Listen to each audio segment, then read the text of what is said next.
Welcome to another FlagrantWeeaboo stream.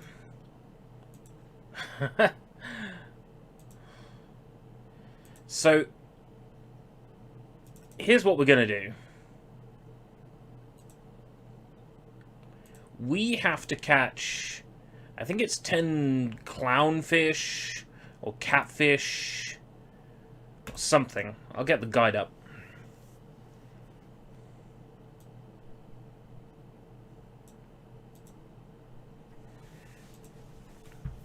Just need to get the guide up.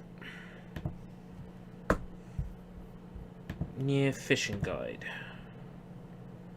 Giant catfish. These are on the Eastern Road. We need to do that for this side quest. So, Draven, you suggested something a little while back that I'm going to do. I have here an empty Lucozade bottle. I have the Pop Shop Canadian root beer. Real Canadian product of Canada. Beverage World Inc. Stony Creek, Ontario. Product of Canada. Please recycle. You can get a 5-cent refund in Quebec. Root beer.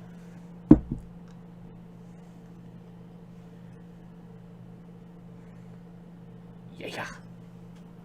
Whoa. Whoa. Oh, me old chum!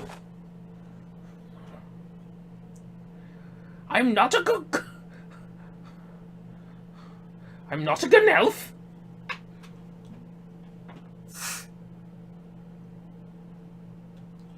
Just use my bottle opener off camera there.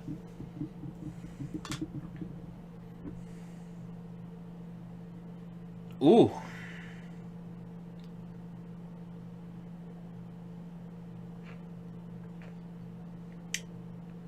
That is a damn good root beer. Just on its own. Welcome, Kareen. Yes, I am 27 hours into this version.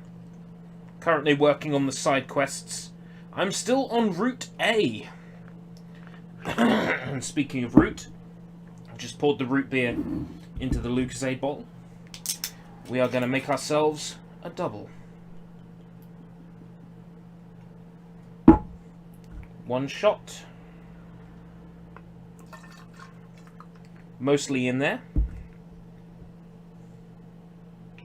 I wouldn't go that far.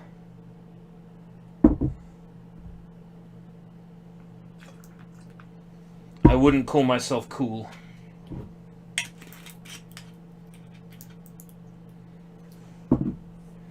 Alcohol is for trained professionals only. I'm on holiday for the next 2 weeks.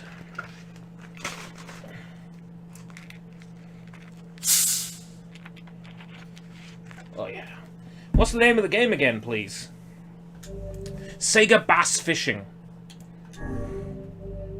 Hey, Matzo.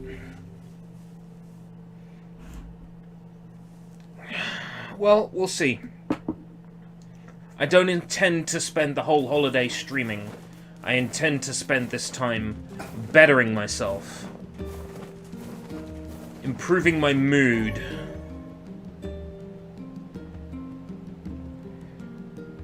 I may be a fun person to be around online, but I'm not a fun person to be around in real life at the moment. And I'm working on that. I'm going to let the head of this root beer go down. Exclamation mark head. I would like to read a book. One book. Over these 2 weeks. Now the question is, do I read one of the 2 books I got today? Do I reread Ring? I haven't settled yet. I might reread Ring. Right, so catfish are carp. Giant catfish, carp, Eastern Road. Just double check that that's what we're after. Incomplete quests. Bon appetit 2. Giant catfish, 10. Eastern Road, using carp. Okay.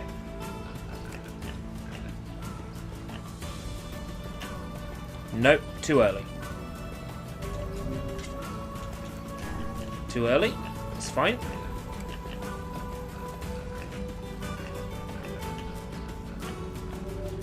That felt heavier. Never mind.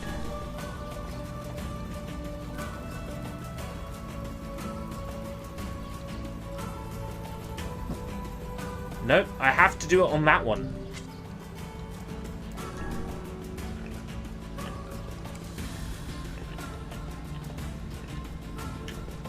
Yeah, okay. What do we got? Oh, is that it? That's easy. Because my fisherman level is so high, we're gonna have our 10 catfish in no time.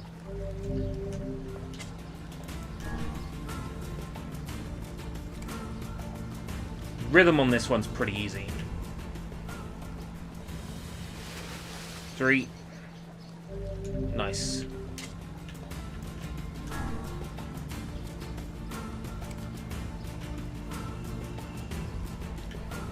I wonder if the catfish is a good earner. Like how much they sell for.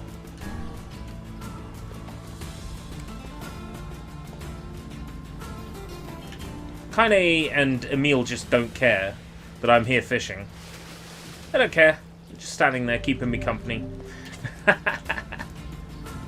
Ooh, imagine reading novels. Over the next 2 weeks I will read Triaris and the Enchanted Crystal, a graphic novel by Dan TDM. Oh yeah? Well, I'm gonna read Username Eevee and Username Regenerated by Joe Sugg. No, I'm not, but I have them on my on my shelf for some... Shut up. On my shelf for some reason. Not particularly sure. I think because the opportunity... there was the opportunity to get them for dirt cheap, so I got them for dirt cheap.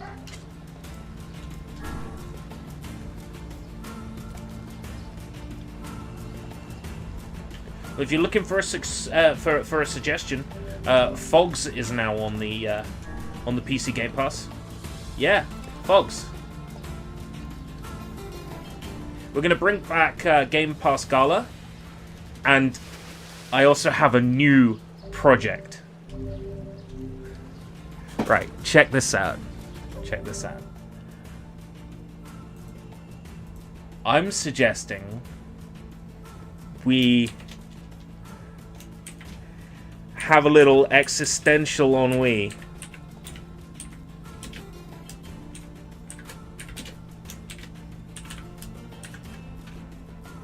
No, literally. Existential ennui.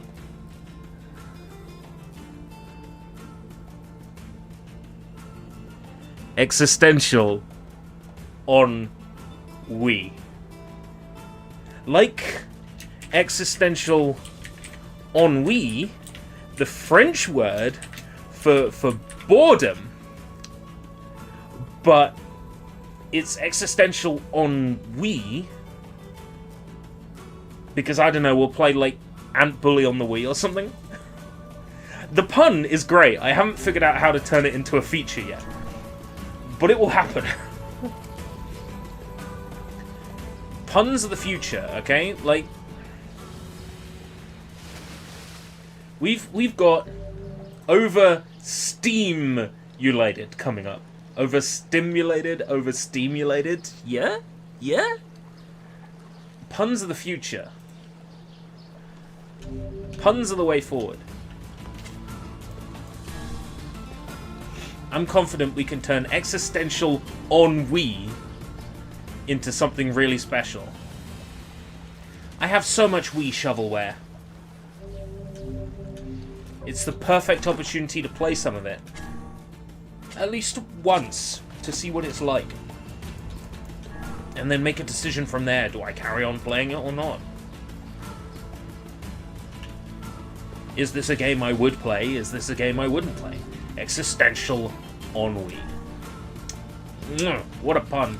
I came up with it on the front door today at work while I was marshalling.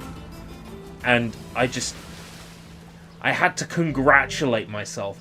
My brain is constantly working through puns, feature ideas, and I'm standing there marshalling and thinking, this is almost as bad as Existential Ennui.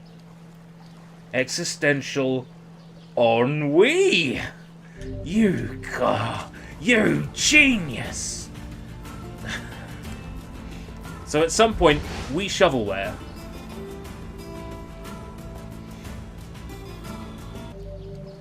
Worthy of the shovel or the shelf. We do the dirty deed of... We do the dirty deed of deciding whether or not the game should be slaughtered or salvaged. Oh wait, no, somebody's already done that. Where's the goat that attacked me? I don't even want his spoils. He's dead.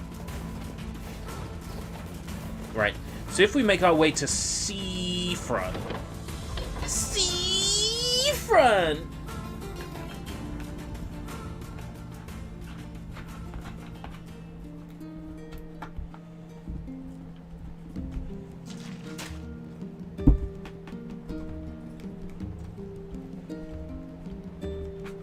Oh yeah, our root beer concoction is ready.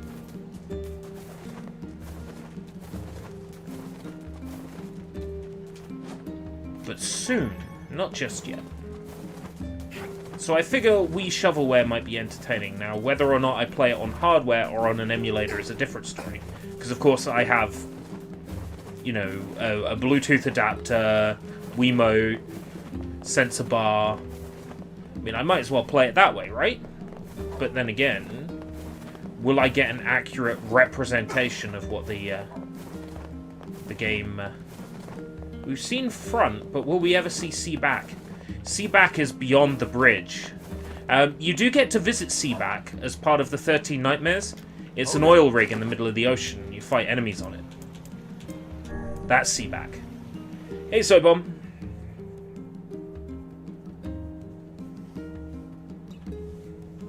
I just came up with this great pun. Existential on Wii. Shovelware games for the Wii. But also, never-ending existential boredom. There's not much...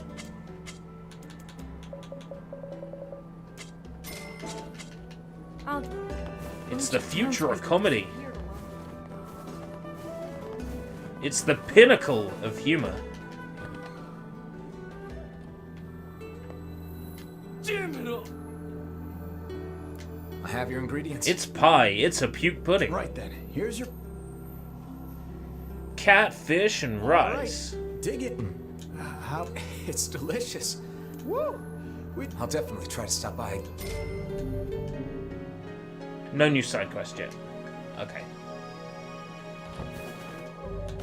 Incomplete quests. Life in the Sands. I hate that side quest. If that side quest got lost in a fire, I wouldn't complain. Right, we'll head back to town and see if there's any new side quests available to claim. If there is not, then we are going to go slaughter the Airy. And I don't even care. Everybody in the Airy can die. It's cool. I was there watching the Soy Bomb stream, even if I didn't say much. I got there late, which is unfortunate. Nothing new in the tavern. It is Airy time. We're about to have major, like, 10-15 minute boss battle. And on future playthroughs, it'll be 2 minutes. Because I will be super powerful. Yep, we're no longer delaying the Airy. We've got every side quest done that can possibly be done by this point on Route A. I'm feeling pretty good about this.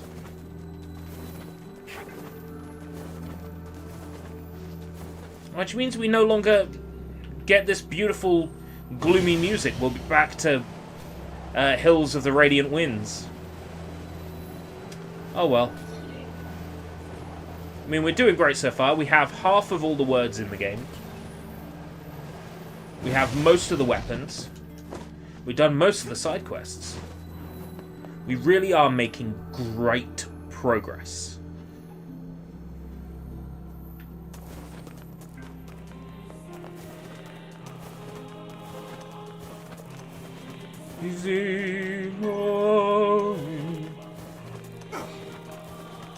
Such cheerful music for a shop that has opened a mercantile.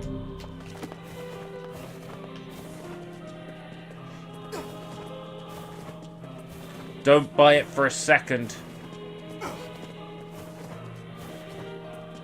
It's a trap! And we're gonna fall right into it. For the sake of story. Spring in my step, royalty free. We'll be stuck with Gaslight Furnace or whatever it's called. That Kevin MacLeod. MacLeod. Piece of music. Why, hello, sir. I'd almost forgotten what the breeze felt like.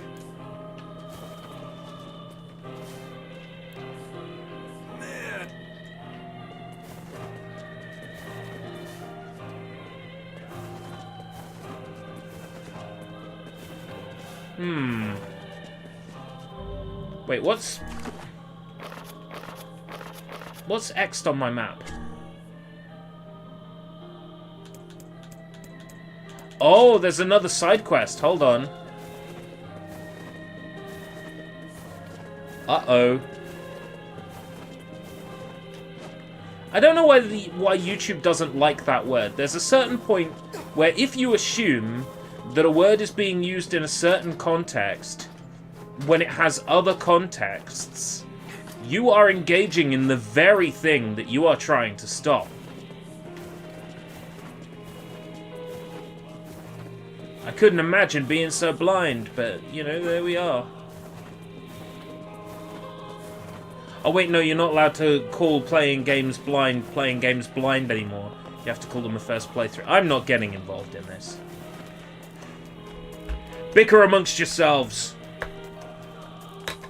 I'm gonna sample root beer plus Jägermeister. This is thepopshop.com root beer.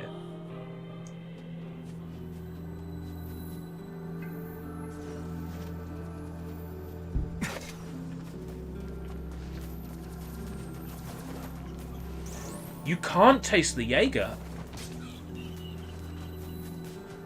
There's 2 shots of Jaeger in that, and it's like the two balance each other out.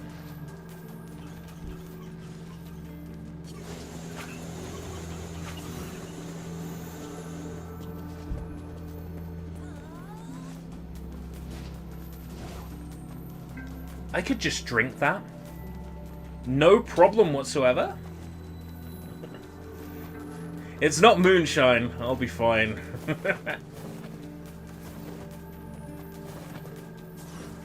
Yeah. It tastes like toothpaste. It's amazing.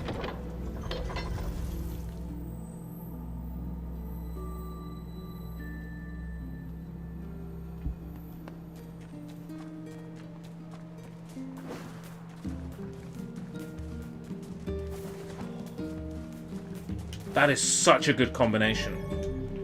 So the next thing I'm going to try is what you suggested, Draven. I'm going to put a little bit of this Jägermeister in a bottle in the freezer. Because it shouldn't freeze. And then I'll pour the root beer on top. I bet that's killer. YouTube? What, YouTube? YouTube, you hungry? Not YouTube, man. YouTube! It's 2 streams in a row I've made reference to Rush Hour 2. YouTube, you hungry?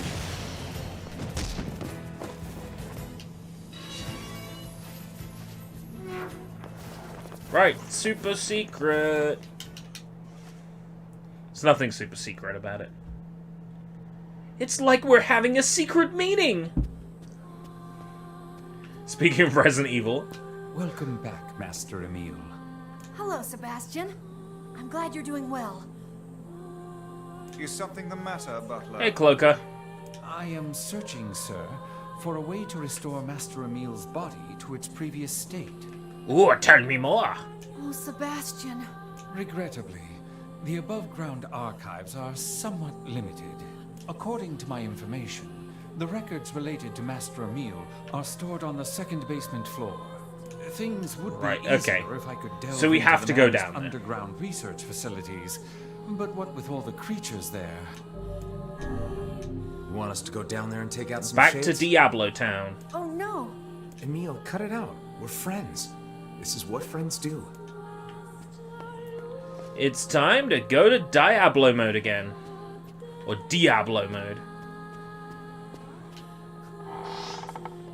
Usually in a frosty glass or mug. I might be able to get away with having on the rocks, yeah. Might be able to supply myself with some rocks, or at the very least some of those refreezable fake ice cubes.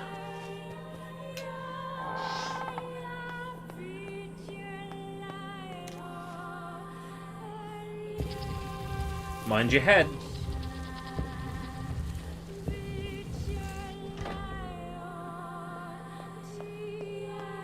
Down we go. Right.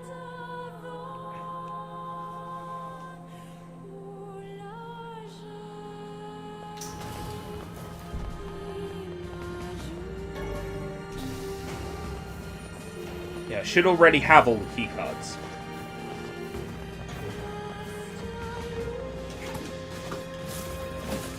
But I'll stay and kill some monsters, sure.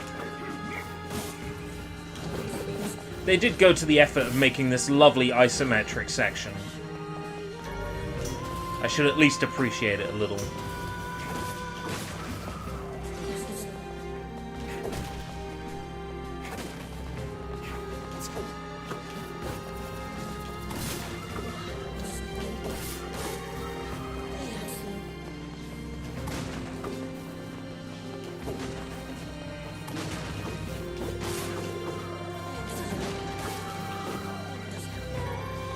Oh, thick dictionary. Nice.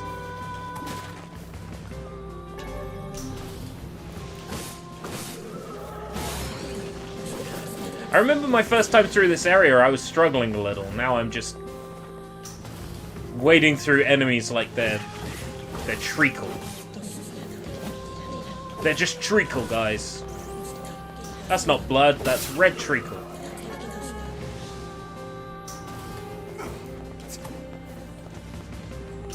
A thick dictionary. I feel like that's a version of Pictionary where you have to draw anime girls.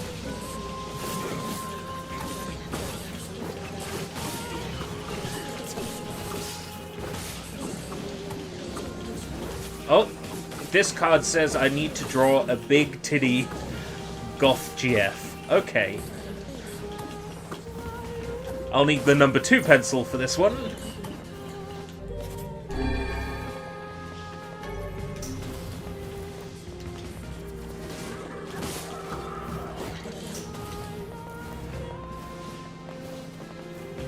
Well, I do have a thick piece for Mochi, so... a thick piece. Yes! Give me your iron piece! The city council! The city council! Yeah! One of these days I might even give You Are Empty another chance. Every time I try to play it, I just get part way and give up. I mean, it's a fine shooter. There's nothing particularly wrong with it. It's Eurojank, sure, but... you know, sometimes I'm in the mood for Eurojank.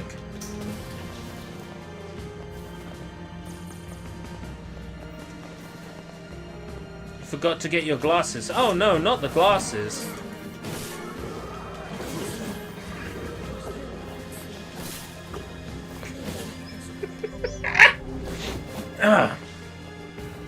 This is like 3 mouthfuls. This is what 3 mouthfuls does.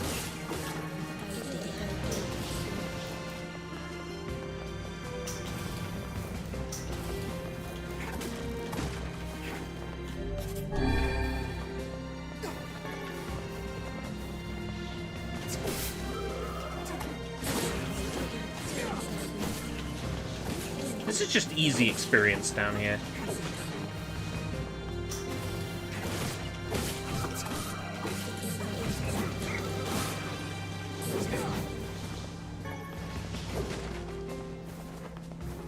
The amount of damage I'm taking is minimal. Barely even registers.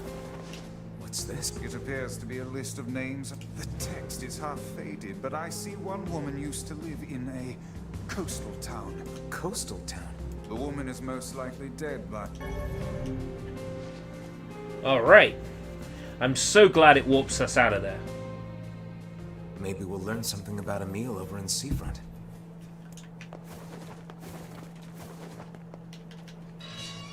Yes, let's go. Jump on the boar.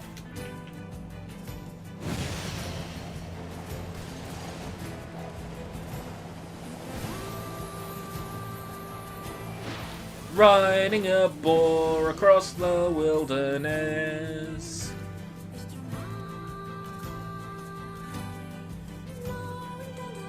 The paper mentions a house right above the entrance to a coastal town.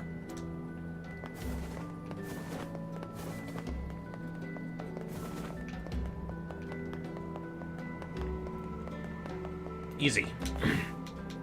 Found it. Hey, mind if I ask you something? Not at all. Did anyone in your family ever do weapon research? Anything like that? Yeah, actually, I think one of my older relatives used to do something like that. Why are you asking me this? I'm looking into some of her research. You have any old records or anything? Neo? Nice. Ooh, 5 martial arts film DVDs. Oh, man. Today I bought some music CDs and some books. I don't know. If you hold on, I'll go take a look. And of course, yesterday I got Yadaman Sorry about that. on DVD. This is all I could find. High School DxD on Blu-ray. Good times. It's a letter. How curious. It is written in a language I do not recognize. I thought Grimoire Vice knew everything. Yeah, we never could figure out what this was about. But it was important, whatever it was. She kept this thing under lock and key at all times. It might be some kind of code that we can decipher back at the lab. You mind if we take this? Go ahead. We've just been keeping it around because we don't know what else to do with it. Let's go back and show this to the butler. Are you going to teleport me to the butler? Nope. Inconsistent. Hey, Inuyuki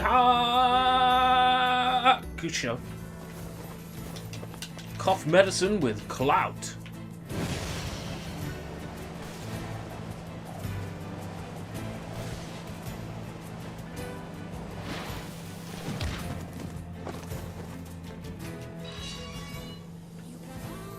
No, no, no, no, no. Never heard of any of them. Yeah, but you said you were gonna double dip on Puyo Tetris 2. I'm thinking about it. What's the discount on Fanatical? Tell me how much it is on Fanatical, if you please.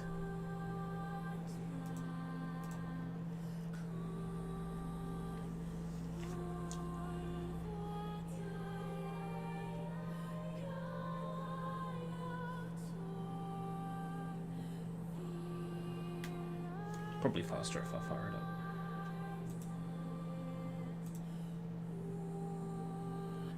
$13.69. That is cheaper than Steam currently. Thanks for the heads up. I'll take a look at it after the stream. Want it on PC so you can tear it apart? No, I want it on PC so I can play it. Oh, yeah? It begins with Dearest Emil, and then Why, this appears to be a message for you, Master Emile. A letter, is it? To me? Dearest Emile, you do not know me, but I know you. My research has twisted your life in unfathomable ways. I tried to make up for this by serving as your mother. But I know now that my efforts fell woefully short. I would have done anything to save you from this fate. And you will never know how guilty There I might be feel goodies I to could not. find, but the development process seems to be very sort of clinical, the Puyo games.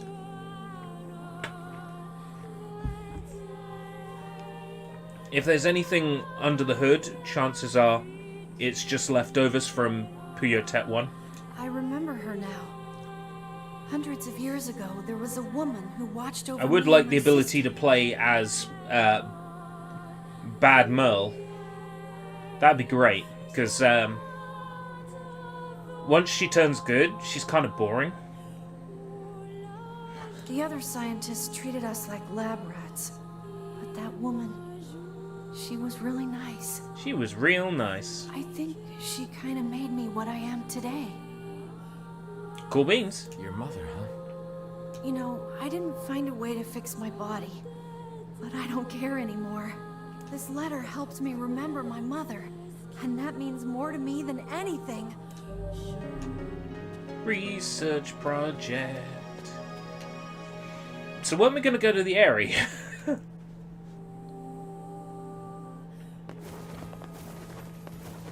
I vaguely recall something about that.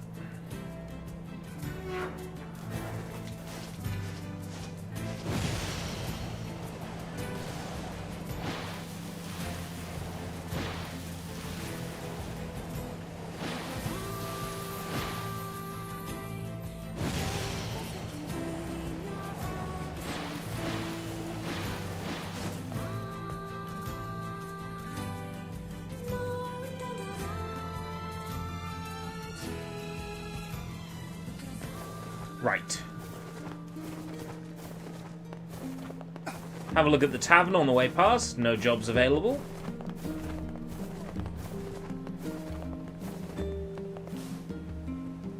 Pink moonflower seeds.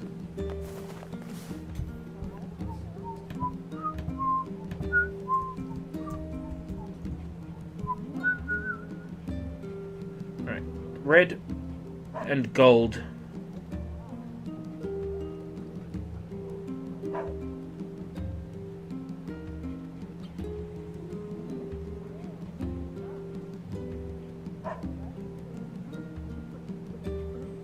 Oh my god.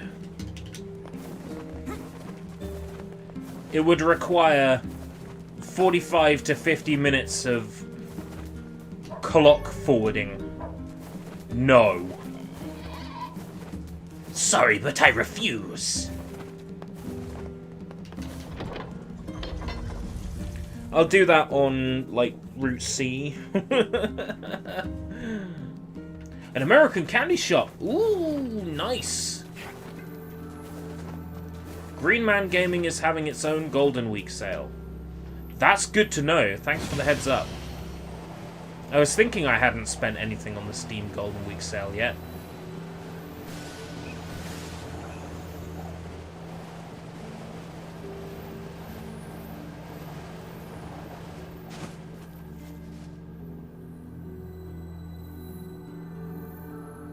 I wonder if I'm going to turn into a goblin. I'm not a gnelf. I'm not a gnoblin.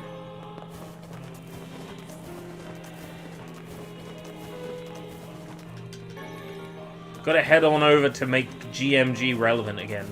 Hashtag make GMG great again. Hey, Dominic. Right. I don't remember having to go to the... Maybe. I am feeling a little woozy. We're on Koalin Island. Let's climb up here. God, that is a nice combination. Wow. Who'd have thought root beer and Jaeger would work so well? It's godly. It's so sweet. It's so immediately drinkable.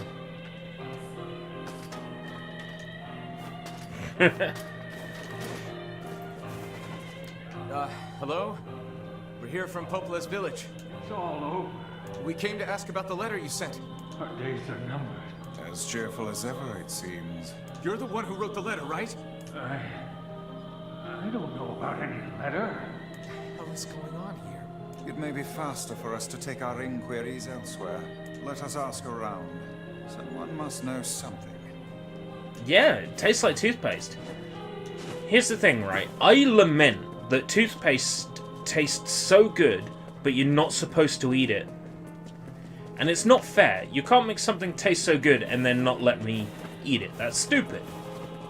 So, having a drink that tastes like toothpaste, but I'm actually allowed to drink, that's like a dream come true for me.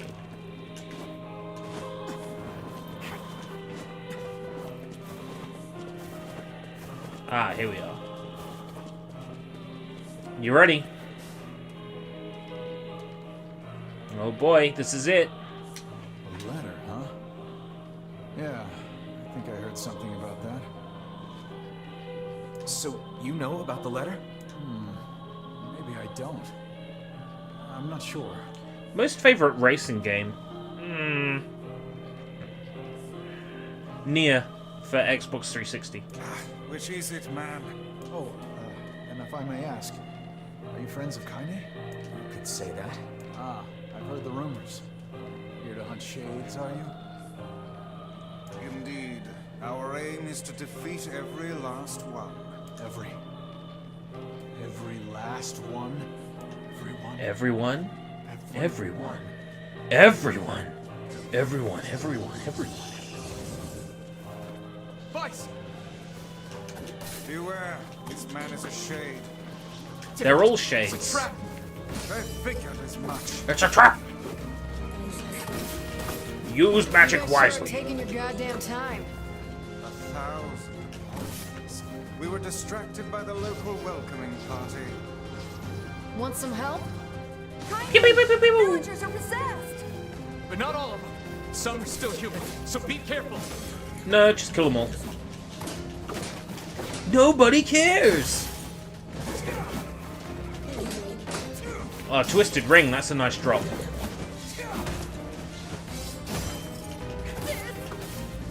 Sis! Oh no, it's the same voice actor! You really brought that voice back? I'm gonna protect my sister! Oh god, oh. Please tell me at least they re-recorded the line. It's one of the most awful sounding lines in the original NieR. I can't take this anymore.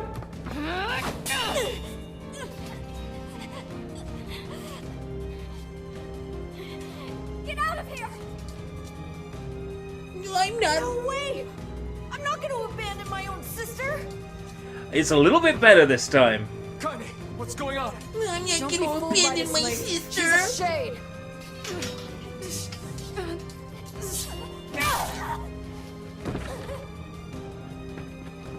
No. No.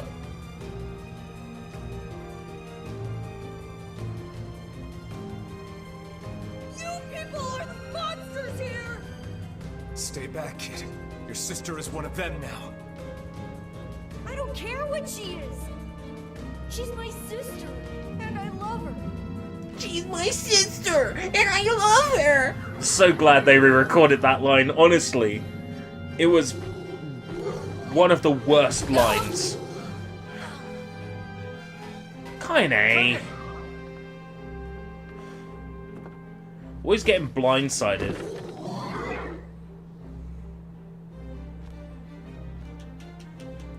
Stop it! Don't hurt my sister!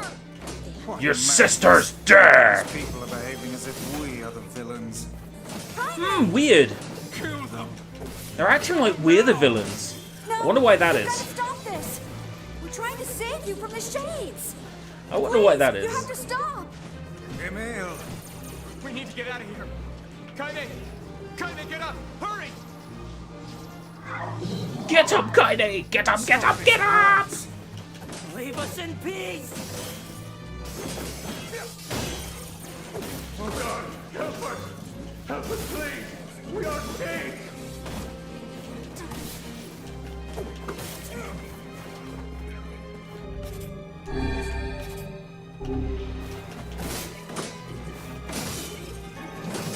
Go away! I can't deal with this! Just leave me alone! Villagers are under attack over there. I need trash games in my Steam library. Oh, how about Undertale?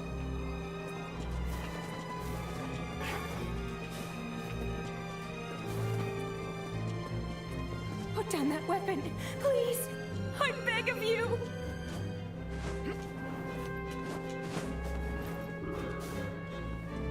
What could those black swirls be?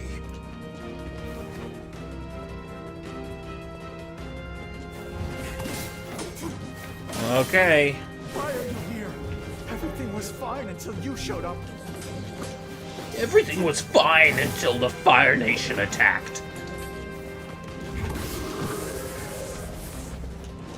You mother.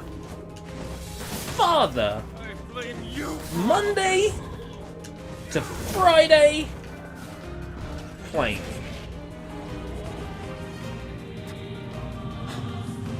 What's happening?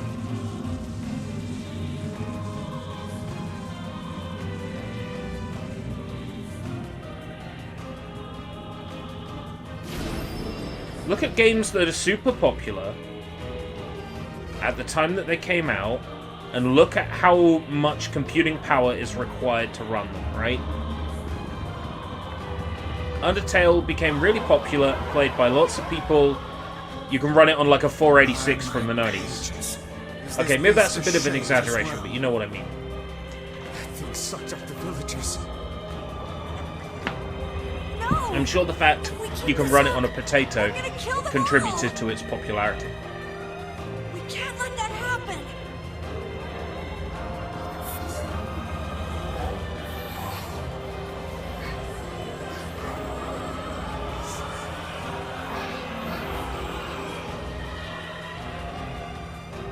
Yeah! I hate this boss so much! Within the creature.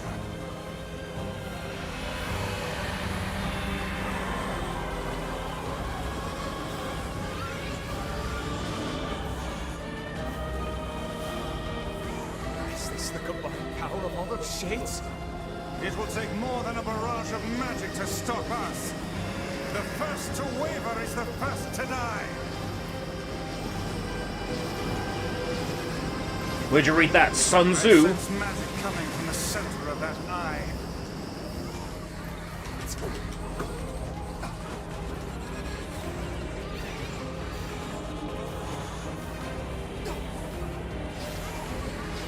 Wait! I think those are actual people! Hold nothing back. Those are shades. Don't tell us what to do, Emil. Ow.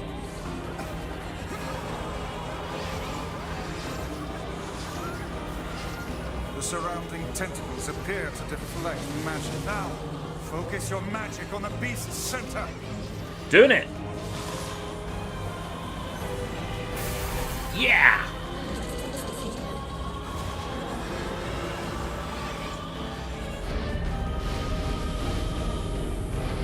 Big fists. It's time for a fist sting. Oh yeah, that's right. This phase is literally Ghosty.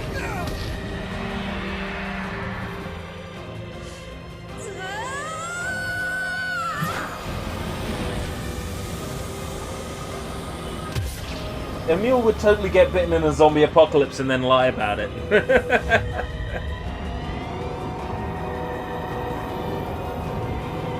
I didn't want to inconvenience you guys! Look out! Something's coming!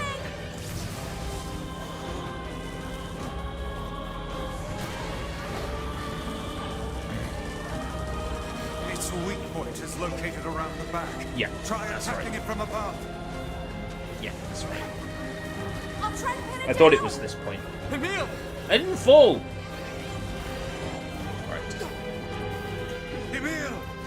Emil! I'll keep it busy. You should be able to attack from behind.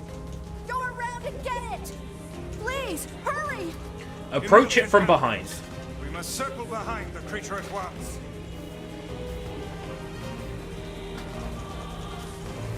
I like behinds, let's go.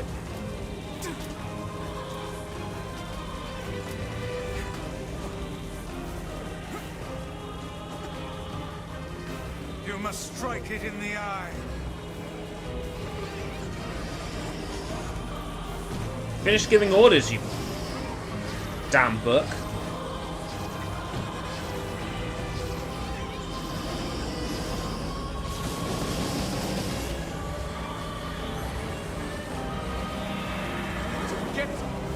It is escaping to the inner level. It comes down here. I'm coming. Gotta We attack it from the front, catch right? my breath. Yes. Careful with that. Won't help anyone. We attack it from the front. Damn it! Now. Beat the hell out of that thing. How can it still move? Its combined powers are beyond even my greatest suspicion.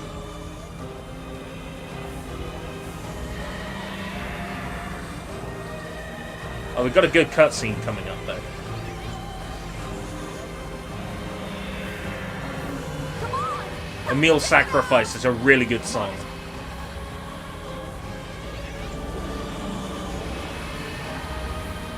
Nice. I thought it was the side.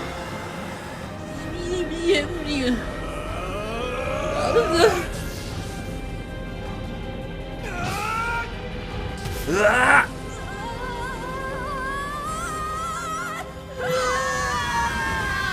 Emil used Hyper Beam.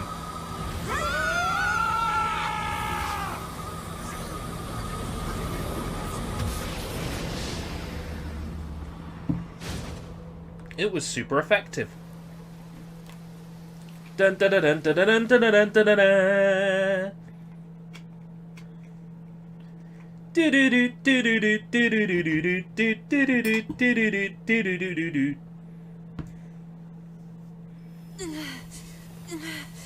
Good cutscene.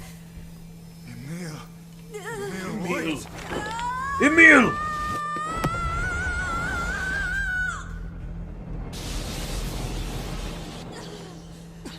Emil! He's gone.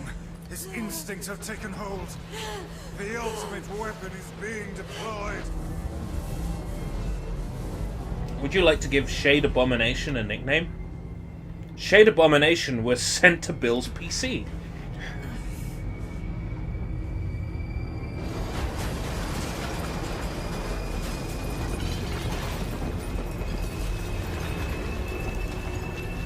Are you gonna big cook, little cook some ramen?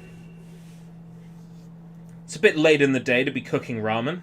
It's a bit early in the day to be talking about Gothic architecture.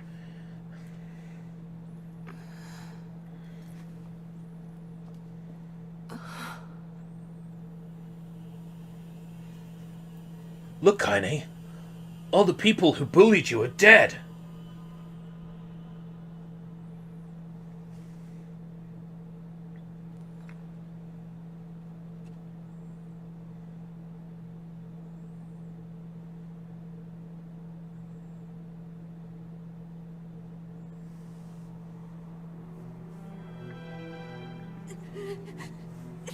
This music's so beautiful.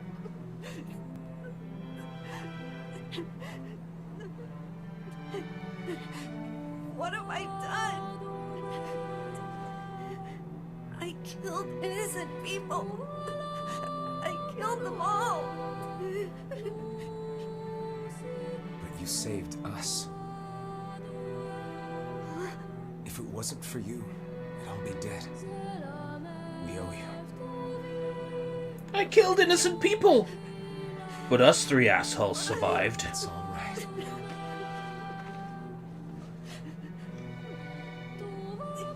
Really do beat you over the head with it, and then on the further routes, it beats you over the head with it even more. Don't look back. They were all shades anyway.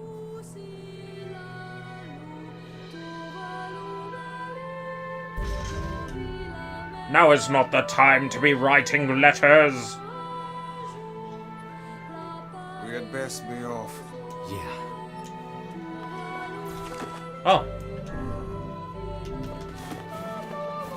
I'm surprised the game lets me write a letter.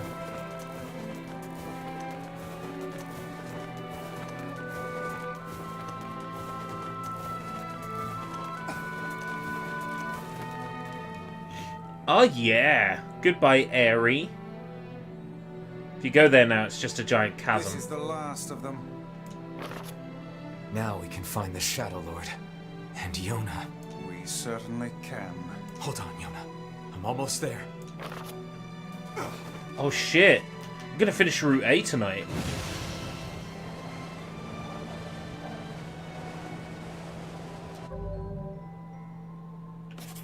We're gonna finish Route A tonight.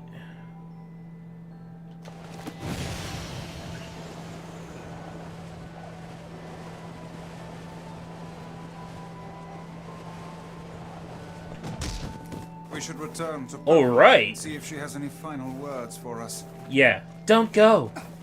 That's her final words to us.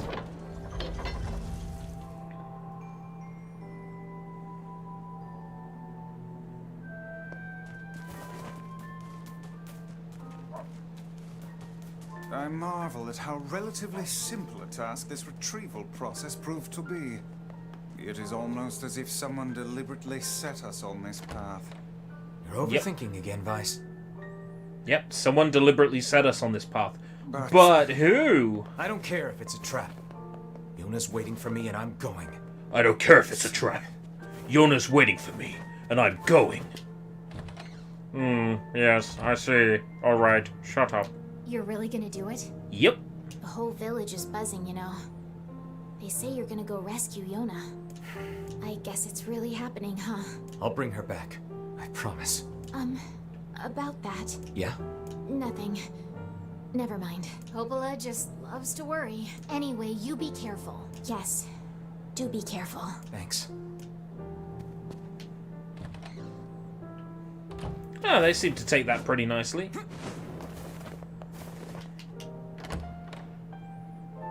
Ha-ha! Beat the system.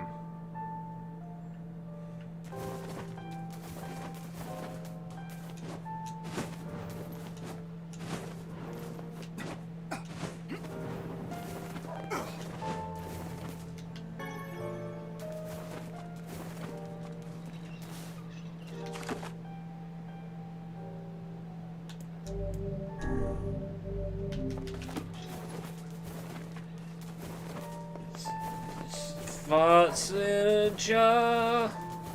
Curry pot noodle or instant beef ramen? I've never liked curry pot noodles, so I'm gonna point you towards instant beef ramen just because that is the one I think I personally would enjoy more. But of course, it's not me that makes that decision. Just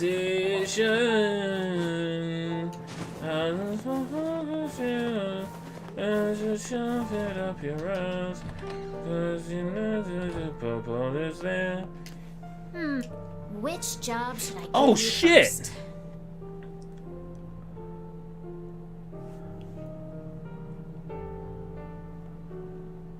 More side quests. Apparently there are shades. I wrote down the client's...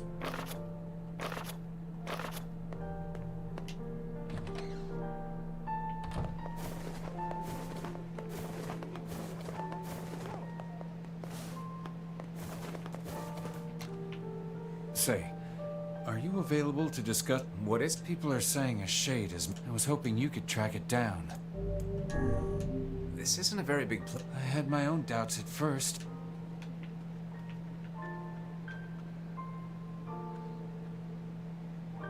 I saw a really scary monster. She saw it too? Apparently. I saw the monster right around here. You did, huh? It was over at the river, and it was huge and scary. I didn't like it. Over by the river, huh? The foul Yeah, I don't like the tendrils of curry shades flavoring in the have curry finally pot noodle. extended I don't into like the this Bombay village. Bad Boy either, Fine. for the same Fine, reason. Kill him. Will it be that easy?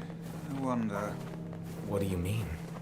Would you be able to simply slaughter the people you lived amongst for so many years? Yep, Would you truly murder friends if you suspected them of being shades? yep. I wouldn't have a choice. Yona's not coming back to a village full of those things. When the time comes, I pray you can follow through. I know there's no...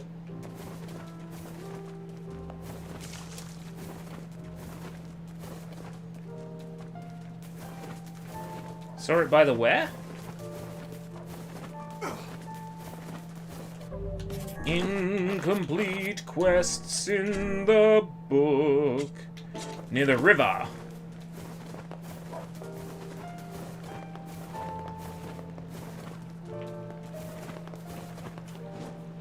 Well, near the river can be anywhere.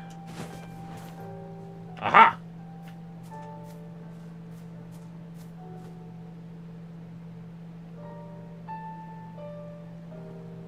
There's nothing here. Yeah, I don't know. Doesn't look like a shade Chicken and was ever mushroom here. is very good. I Perhaps also the young like lass misremembered chicken the korma location. and Chinese chow mein. Yeah, maybe. Kids aren't so great at stuff like that. Let's go ask her again. The kid is the shade. Next song.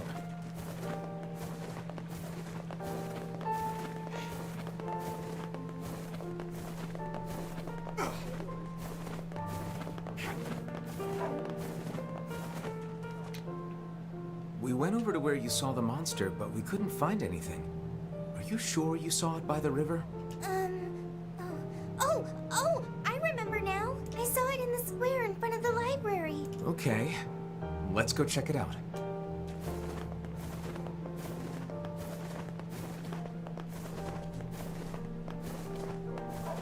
Oh man, they sound good. I'm a kimchi flavor noodles guy. If it's kimchi flavored, I'm gonna dig it. Kimchi bowls, kimchi noodles in a packet, instant noodles, and then you throw a packet of kimchi in there. Oh. In fact, the kimchi is the key part. Hey, Sushi Sunshine 2000! How's it going, my good friend? You've been watching a bit of Zhurenja! Zhurenja! Welcome, Vlad. Let's play this whole animation. There's nothing here. This is a fool's errand. Even a young girl could hardly confuse a library gate with a river. Perhaps we should ask some of the other villagers. Yeah, I get. Girl is a shade. Next song.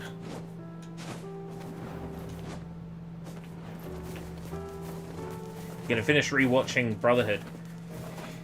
If I'm gonna start rewatching Brotherhood, I'm gonna at least sort myself out with like an exercise option for while I'm watching it, like the gym or something. I think I saw a shade a few days ago. Wasn't much bigger than a kid. Let's play together when you get back. The shade wasn't much bigger than a kid. The shade wasn't much bigger than a... I saw something near the shopping district that...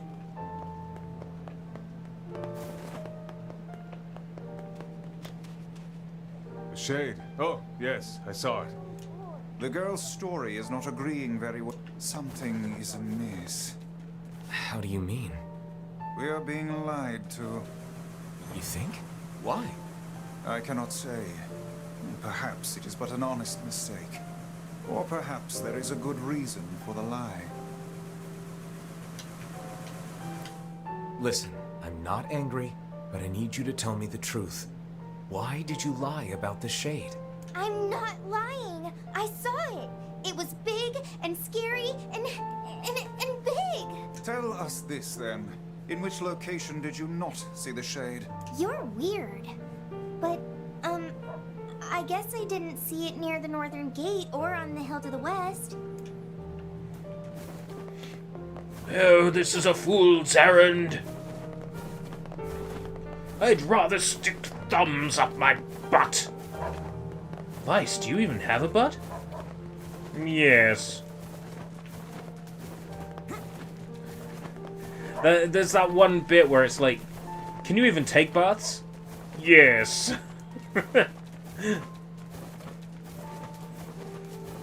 After this stream, I don't really know what I want to do next. How about sleep? Sleep is good for people. It comes highly recommended. Ah! Happy late Easter. Romania has Easter late. He does have an appendix.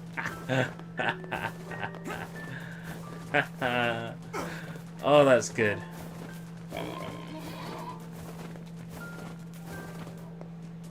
Me likey.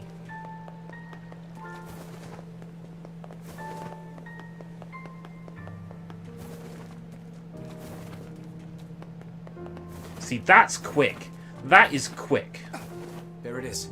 That kid must have been trying to protect it. A touching story, but humans and shades cannot coexist. We'd best defeat this monster while we can. Agreed. That's arguable, whether Vice has a spine. It's dead. Let's go back to the client.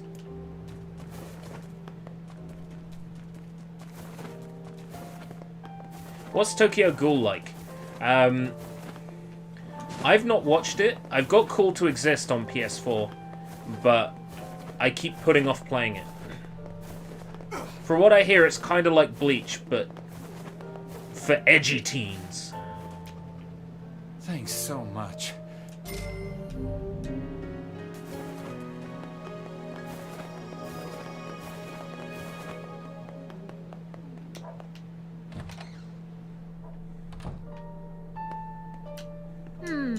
Which job should I give you? The Frisia. florist in Seafront has... Just a simple I wrote down delivery. Nothing's ever simple in this game. Seafront. Famab. Kinda torture porn. It's just shot up my list of anime I want to watch. I'm kidding, I'm kidding. Last year, I bought the complete Saw movie collection. Because I wanted to watch all the Saw movies. I managed to watch exactly 0 of them. This year, I would like to watch at least one Saw movie in the lead up to Halloween. Ideally more than one. Seeing as I have them all on DVD.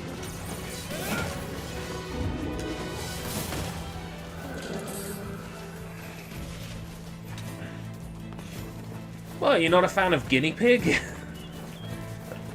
I'd love to watch the Guinea Pig movies.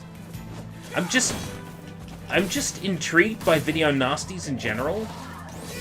The concept of them is hilarious to me. That there were people so prudish in the past to, like, ban films because they were gory. Oh my god.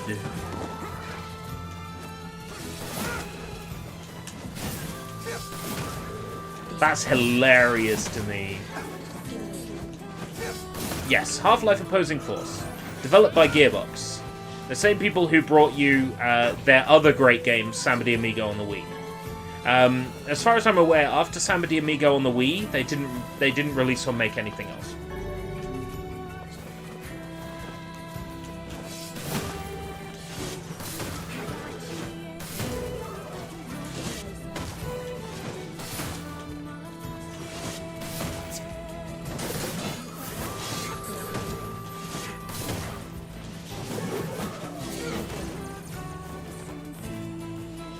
Frisia delivery. Okay. I should know better than to let my dislike of Randy Pitchford affect my opinion on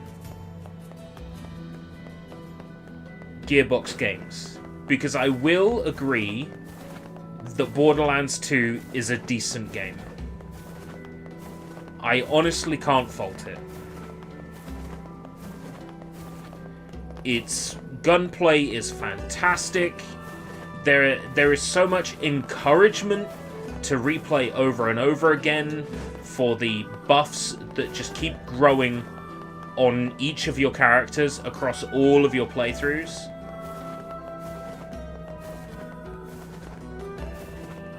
That is not a flawless game by any stretch of the imagination, but a fantastic co-op game with tons and tons and tons of... Why did I think... Oh, that's right, because it doesn't show up on that. Near the weapon shop. I want to give Colonial Machines robots for everyone. I'd love to give Colonial Marines a go at some point. My dad's flowers are the prettiest around. Your dad's a hack! Hey, it's been a while. Oh, great, thanks. My freesias are selling like hotcakes. Good to hear. But, hey, who's that? That's my wife and son. Wait, you got married? Yeah, I decided it was time to move on. Always. I have a customer in Facade who needs a... My customer runs the material... Thanks. Obtain Freesia for delivery. In Facade.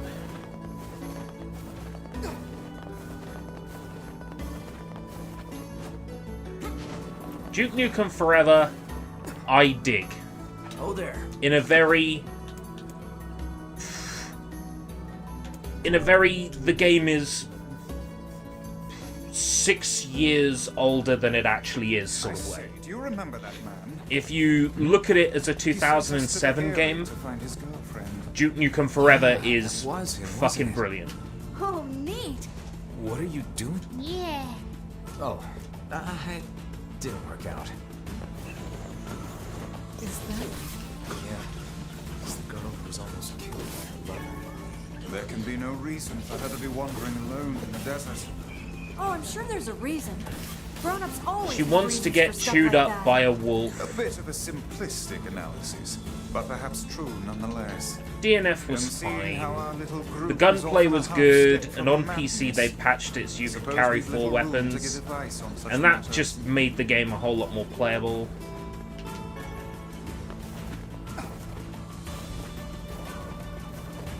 This is coming from someone who, you know, likes the original NieR, and hell, you can agree with me on, like, Kane and Lynch 2 being a underrated game that is woefully misunderstood. I would say the same is true about DNF. If you look at DNF as a game much older than it actually is, I think DNF's fine.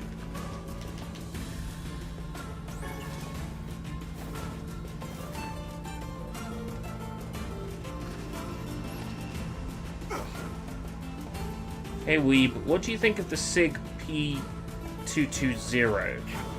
I assume that's a gun. Kane and Lynch 2 is amazing. One of these days I'll do a playthrough on stream, because it's just such a fun game to play.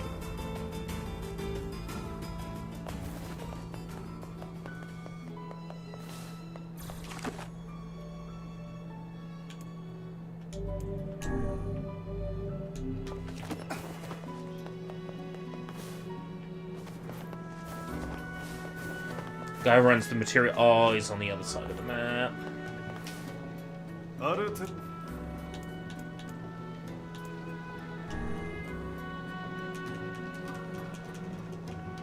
Standard sidearm for the military. Well, as someone that doesn't fire any weapons, I have no idea. Hey. Tak. Memories of... Oh. So,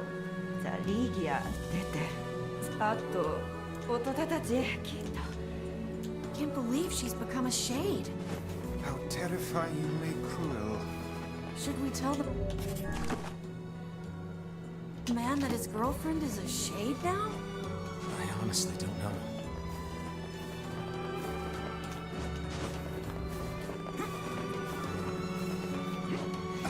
Resi 6, I want to like. I want to like. The same for Resi 5, I want to like. As far as shooting controls go, they are tight. I cannot criticize the shooting gameplay of either title at all. But thematically, Resident Evil 5 is too orange and too dusty and too sort of just washed out. But you know, you can install a tiny little file in the game's directory and suddenly all the color is returned and it's a nice looking game. Hey, Resi 6 is... Are you still tracking wolves? Resi 6 is unsure of what it is from a storytelling perspective. It has, what, like 4 different stories and none of them are anywhere near interesting on their own. Yeah,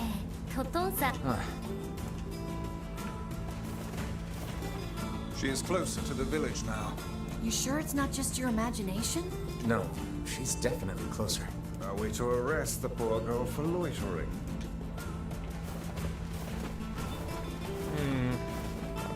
Don't remember how I activate this. Yeah, that it's even got an achievement for moving around on your butt. Yeah, Village is out really soon, and yes, I intend to stream it on release.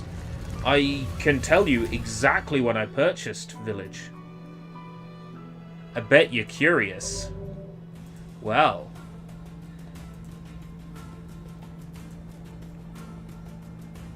I purchased it on January 22nd with a whopping 2% discount.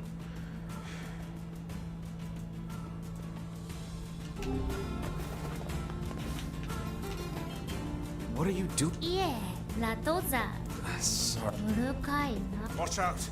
This thing is a shade. There's more of them nearby.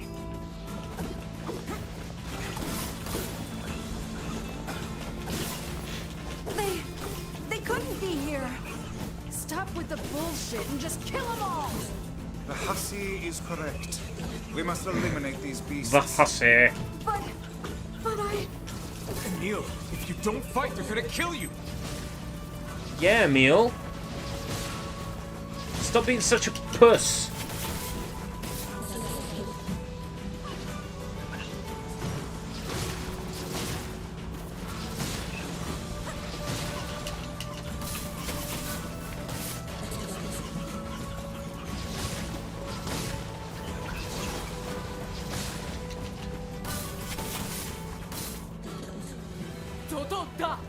Shades are attacking the city.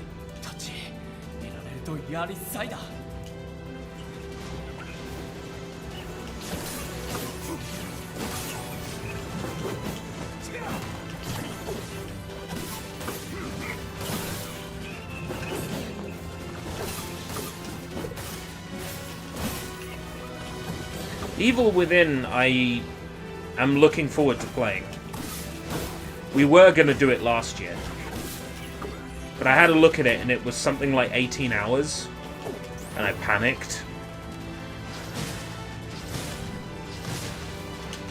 I have to kill that shade. I have to kill that shade.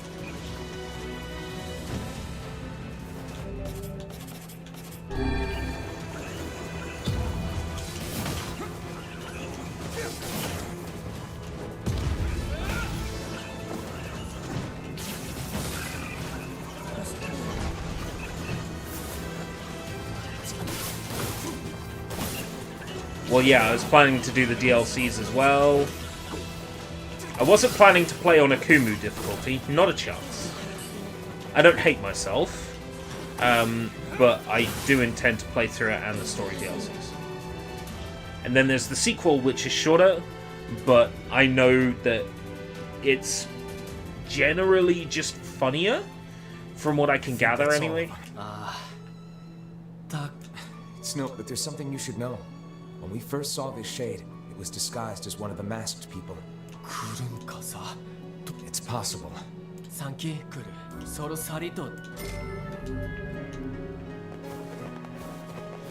I have seen a sequence from, mild spoilers for Evil Within 2, for anybody who cares about that. I've seen a sequence in the game where the characters are having a conversation and they say, you could say that there's evil within, and then they both look at the camera and there's silence.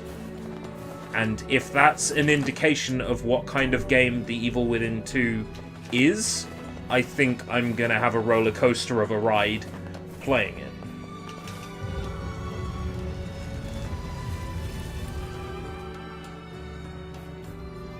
I wonder what they say in the Japanese version. If they say Psycho Break. I'm not sure if the joke translates. I do prefer Psycho Break as a name. Always have.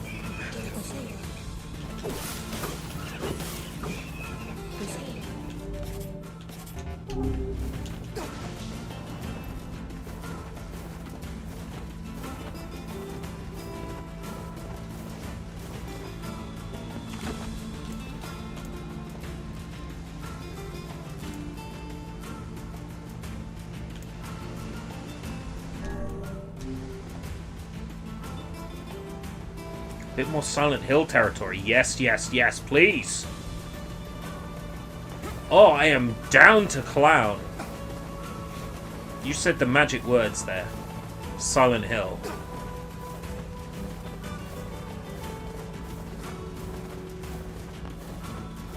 Yeah, I got them both on Steam. It's just dedicating the time to play them when there's not like Resident Evil 8 coming out and NieR Replicant. And it's not the kind of game I can slot into and overstimulated, you know?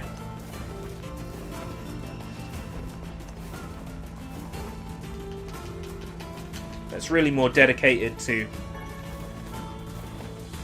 small indies or short games that I pick up in bundles or for dirt cheap in sales.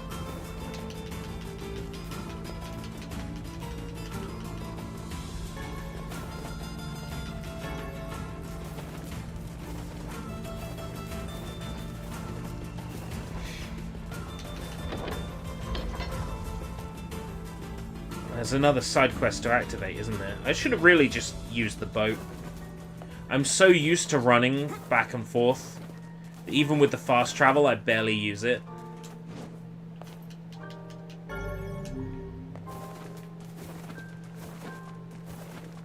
yeah, we're getting the sad version of Rise from Ashes. Once clouds they covered the sky.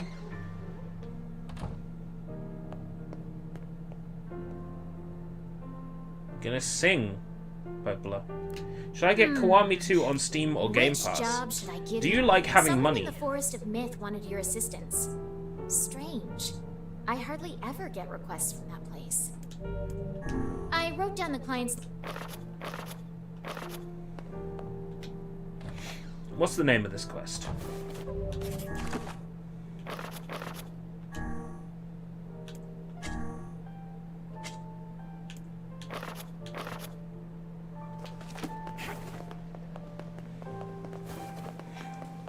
Well, there you go. If you don't like having money, buy it on Steam. If you like having money, play it on the Game Pass that you're already paying for. I like having all my Yakuza games in one place. I'm funky like that. That's why all my Yakuza titles are on Steam. What's your system of choice? Console man or PC master race?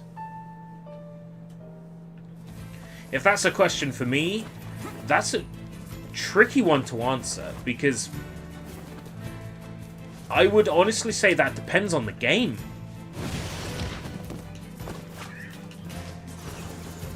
Like, for first-person shooters, I really am a believer in playing them on PC, even if I'm playing them with a gamepad.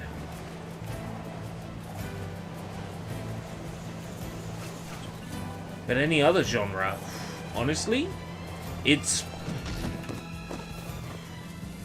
whatever system plays it best. And a lot of the time that's the PC.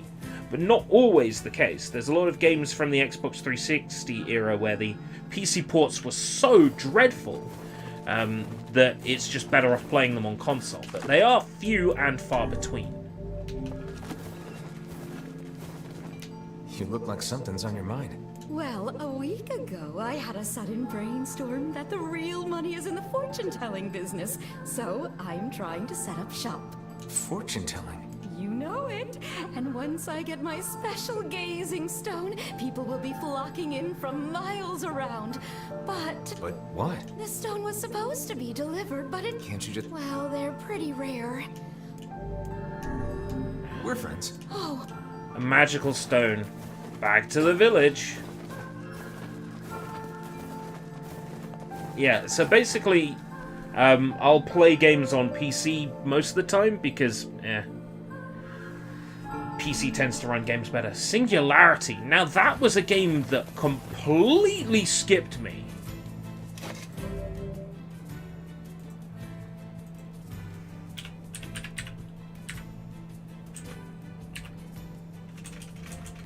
I think it's on my wish list. I don't actually have it in my Steam library. I'm sure I've got it on 360 though.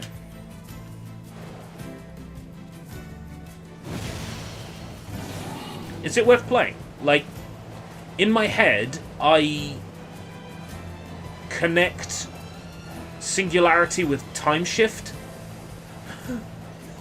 Like, in my head, they're the same game. Is it like Time Shift? God, Time Shift was a fun romp.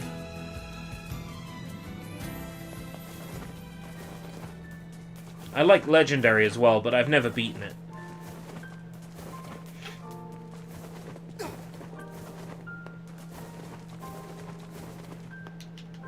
Maybe one of these days I will.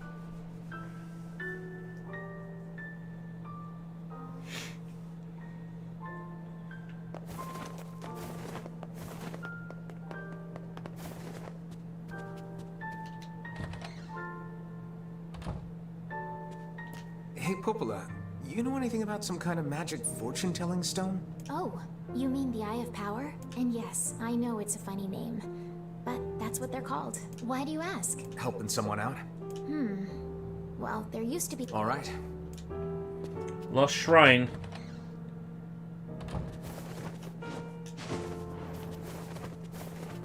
The Russians found a new element and it caused ripples in time. So like Time Shift. So that's probably where I'm making the connection. It's entirely possible that I've played a bit of Time Shift and a bit of Singularity, and both have merged together in my head. That is totes possible.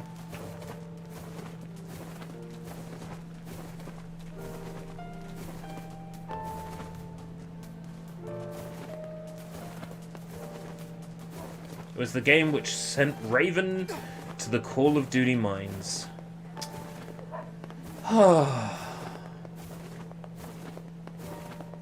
At least they survived. I used to like games by Grin, and they just got blown off the map. Completely. Grin were eviscerated. Oh there. Do Vicious Cycle do much work nowadays? Because their engine was everywhere in PS2 and Wii Shovelware. They didn't really make that many games.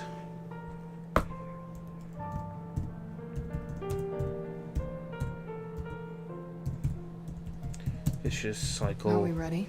Games. Vicious Cycle Software. 2016 they shut down. So the last two games were Adventure Time Finn and Jake Investigations and Kung Fu Panda Showdown of Legendary Legends. Too bad, I like their output. Let's go through the list. Dora the Explorer Journey to the Purple Planet was good.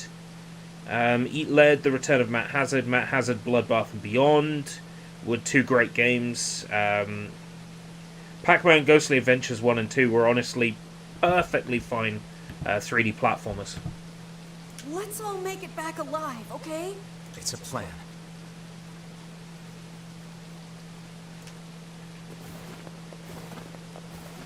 That Modern Warfare remaster bugs me a little. The training at the start of Modern Warfare, where you go through the thing with the targets and you shoot. You know what I mean. English, right? Not my first language. Oh wait. That section, the time limit on the original game for the achievement was really lenient. The time limit on the remaster is really strict.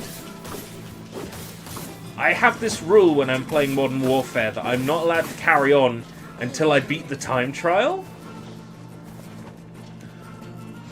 Get the achievement for beating the time trial. That's why I haven't started playing the remaster yet.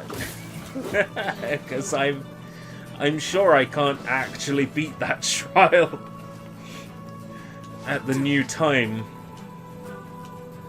It seems awfully strict. Oh, right. Is it... How many multiplayer achievements are there? Because I really can't be fucked to get prestige.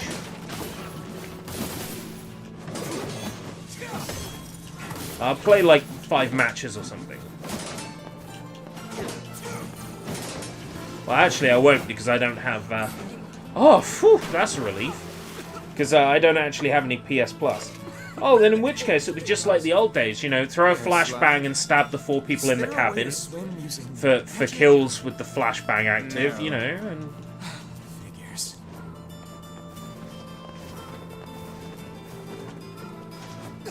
all those other fun exploits, I'm sure they still work.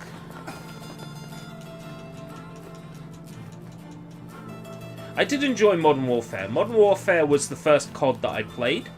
I don't think that comes as a surprise, because for a lot of people, Modern Warfare was the first COD they played. It was the one that turned the series from a game for like military history enthusiasts into a casual first-person shooter. Yeah, I'm calling it a casual first-person shooter.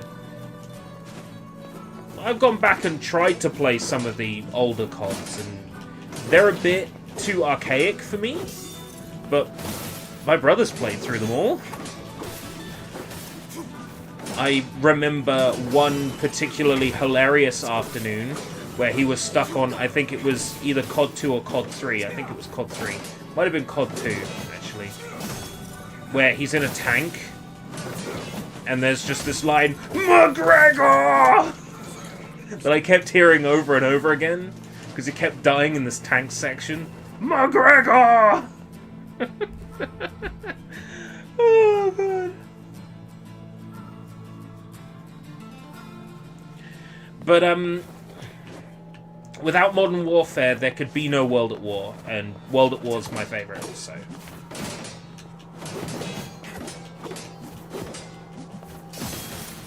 World at War's just fun. So is Modern Warfare, but World at War's just fun. I also like Black Ops. For what it's worth, I think Black Ops is really enjoyable. It comes up with its own sort of nonsense retelling of history, but it works. You know, it ties in bits of MK Ultra and all that stuff. Does it convincingly. It's a game full of ridiculous secrets. And I enjoyed my time with it.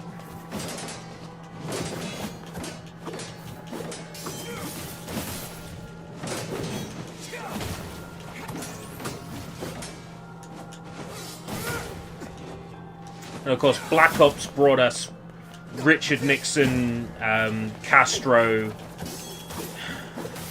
Kennedy, fighting zombies. You can't fault it.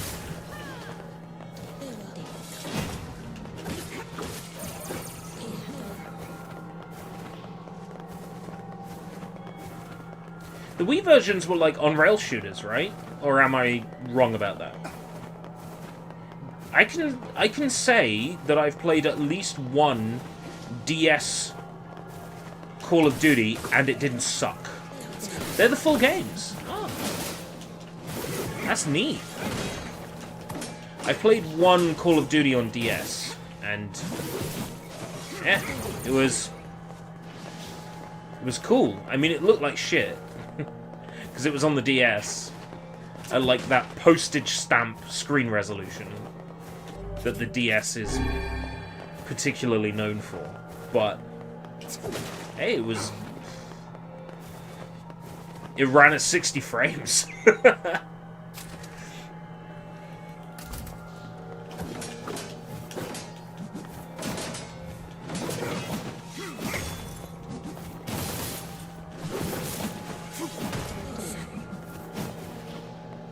I'll tell you one game that gets the Wii cursor aiming perfect. Are you ready?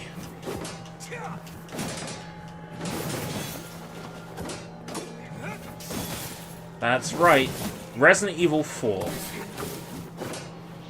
There's so many people who don't agree with me on this, which is interesting. People who say it makes Resident Evil 4 too easy. Problem? The aiming with the Wii Remote is fantastic. I suck at accuracy in Resident Evil 4, but I can shoot the tiniest bit of treasure 5 miles in the distance on the Wii. Because that IR aiming is perfect. And then, I mean, if you want to know what my favorite shooter on Wii is, it's not Resident Evil 4. As good as Resident Evil 4 is, it's not the best shooter on Wii. The best shooter on the Nintendo Wii is Red Steel 2. It is phenomenal.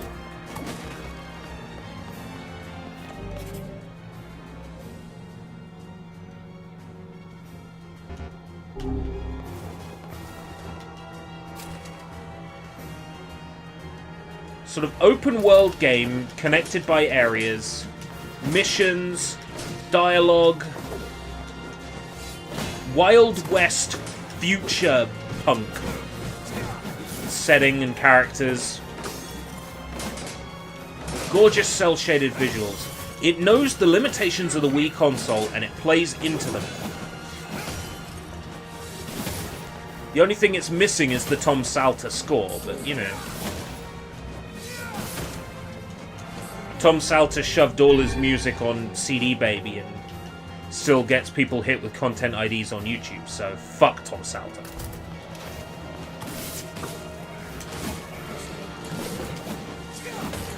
Yes, the Wii Motion Plus. But you could get the game bundled with the Wii Motion Plus pretty easily. I don't even remember this, but apparently this is true. My good friend Stuart, who does YouTube videos here on YouTube occasionally, creator of Video World and Franchise and Lows, I bought him a Red Steel with Wii Motion Plus because HMV was knocking them out for like £10 each. I totally forgot that I did that.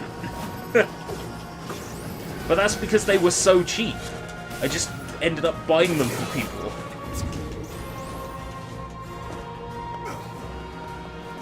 I got knocked all the way down.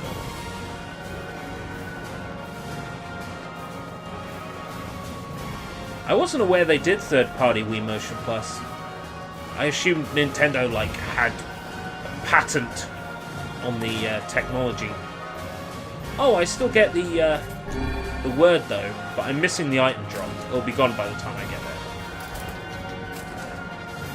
Hey, Matzo.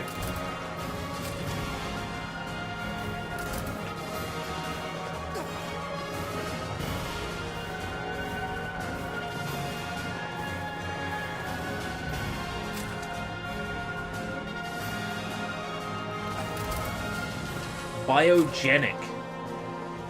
That sounds like a company that would make catheters, not Wii Motion Pluses. Ah yes, the Wii Remote Plus.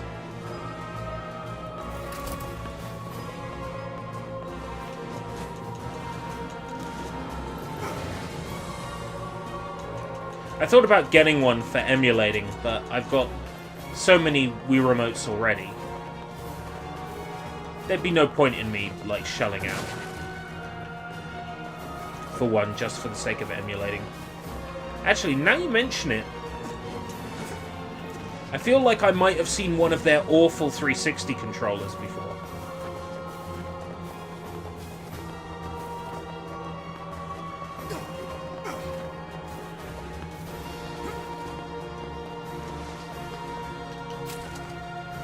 Become the EB Games store brand, right? I see. So I've probably seen them in game in the UK with the game branding. Yeah. Not that I'll see them in game anymore because games moved to the other end of the city.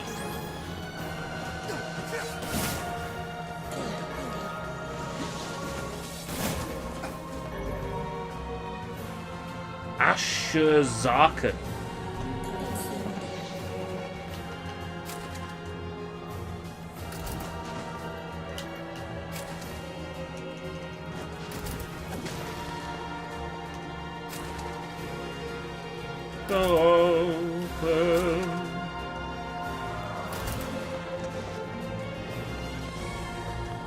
Yeah, it's interesting. A lot of developers skip the Wii U.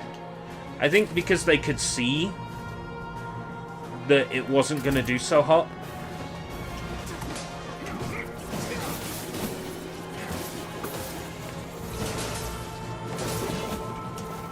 Yeah, that Rayman game, what was it, Legends?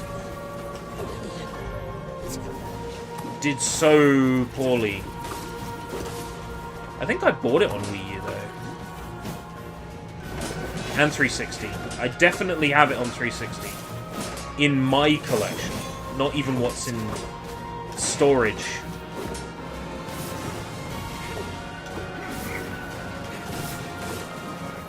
I think I could actually go and put... Oh wait, no, it's Origins I can put my hand on. Yeah, the cathedral owns a lot of the land, so as the rent goes up, the cathedral goes, oh, we'll just increase the rent then. And companies go, okay, bye. Wait, come back. No, lol. Joke's on them. High Street will be a ghost town in a few years. And all we'll have is, you know, Costas everywhere. Costa coffees. Zombie U.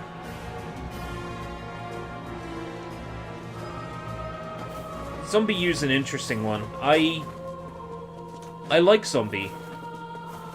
I really do. I like Zombie. I think it's a great game. And it's a wonderful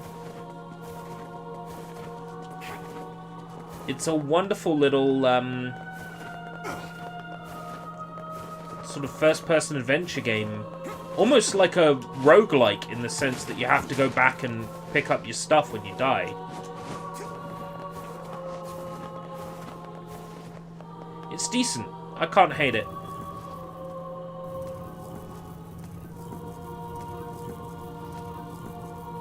Weeaboo Center for kids who want to play games good and do other things good too. It's been so long since I watched Zoolander. You know, they made a second one that I haven't seen. I liked Anchorman as well. They made a second one that I haven't seen. Like, they can't just let some things die, right?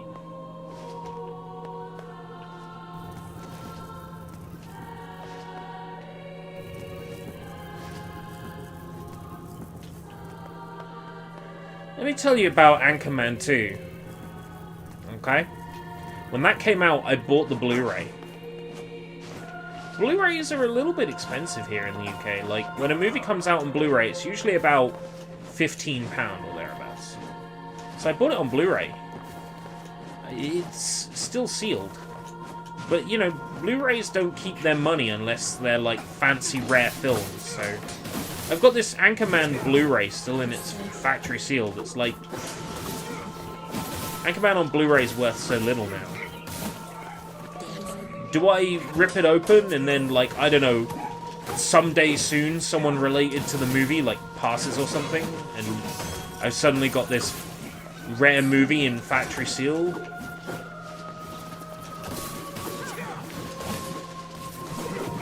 Do I open it and watch it and then find out it was not worth getting?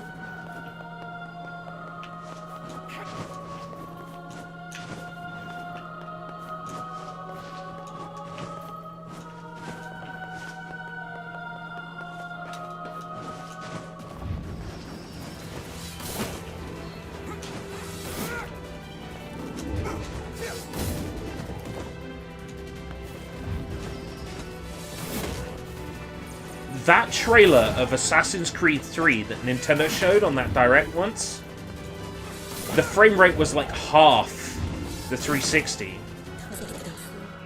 I think I was watching it live at the time. I must say, I'm impressed. Telling one's fortune with such and commenting on the terrible frame rate as I was watching it. Like, that performance is awful.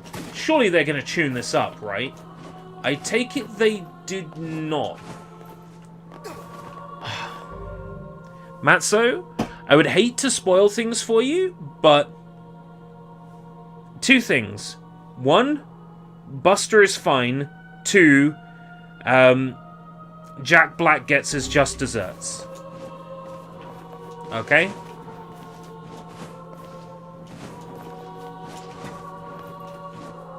You think they're gonna let something like that just happen? No, they... It's lead up for something. You know how script writing works, right? Okay, let me clue you in on something. So, in movies you have your conflict resolution writing style, right? There's got to be a point around about the third act of the movie where the character's life goes down to its lowest point before they have their rise back to the top near the end, right? Script writing 101. Buster getting kicked is part of that absolute low before the Anchorman character, Will Ferrell, shoots back up, right? So they have to make it ridiculous and excessive, because otherwise it doesn't get the perfect payoff at the end. I find it strangely nostalgic. Yeah, this is where Vice and I first met, and first fought together. Wow! This is where you used to live, Vice? Well, yes, I suppose. In a technical sense. Pretty nice digs for a floating magazine. At least it was free from annoying hussies like yourself. You cannot turn back from this point. Continue. Liar. And now the path is open.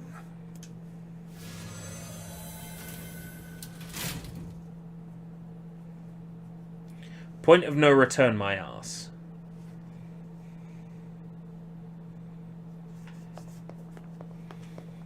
Oh boy, Shadow Lord's castle. Pretty...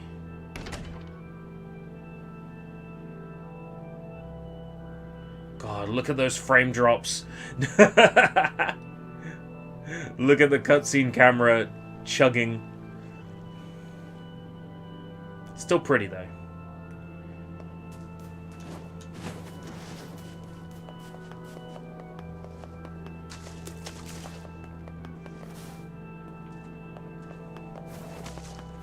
Please tell me they added the building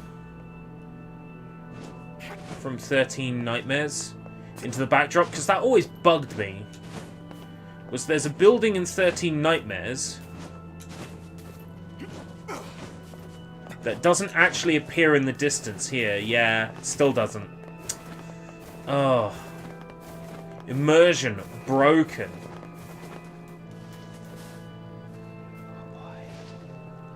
Wii ports. You mean you're excited for Sonic Colors? Me too.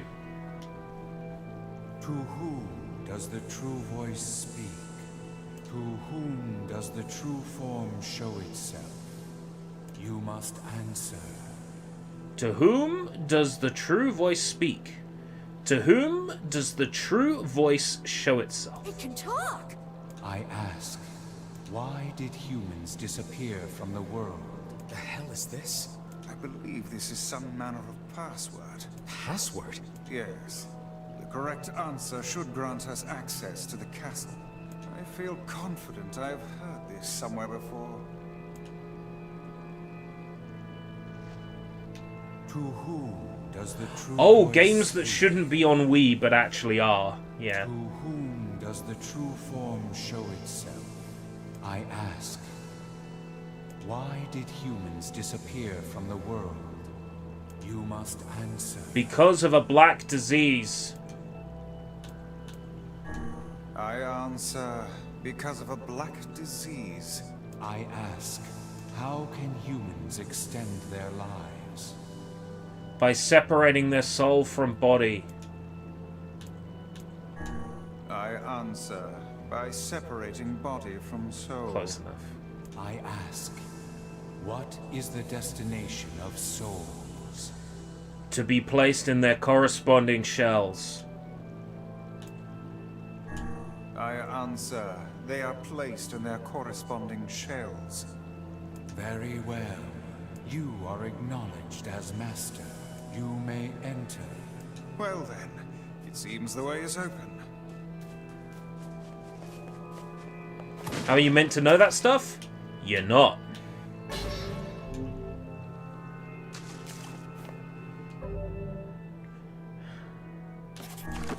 Weapons, 84%. Quests, 94%. I don't know. Sounds like we're missing some stuff. If only there was some way to go back.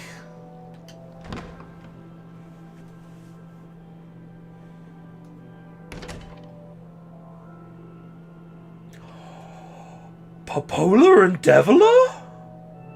What are you doing here? It's the twins from your village. Popola? Devil? What are you doing here? Hey, any chance you'll just go back to the village? This is a very dangerous place.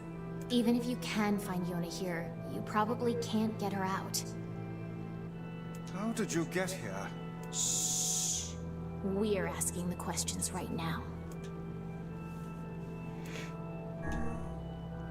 We're here to rescue Yona. No dice, huh? No, I suppose not. How sad. Let's carry on. Rude, baby. We're in this for the long haul now. We didn't want to fight you. We really didn't want to.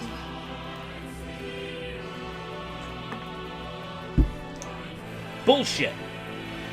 Devil, what's happening? Sorry, but this fate was predetermined.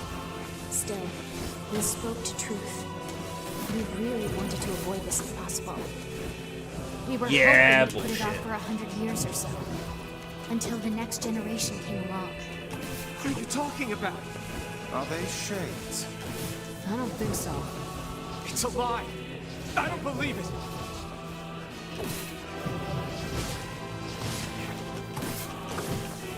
We never thought it would grow to be this powerful. This is madness.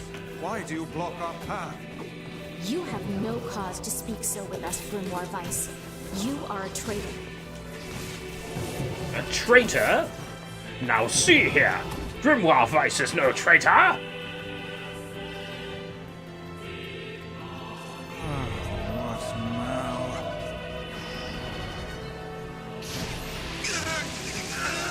What now?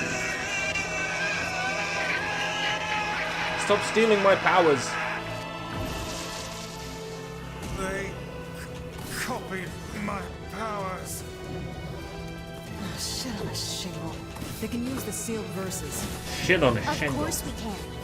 The power came from us in the first place. You were simply loaned a small portion of it. Vice! Are you alright? Tevela, both of them. Why are you guys doing this? Why are you siding with the Shades?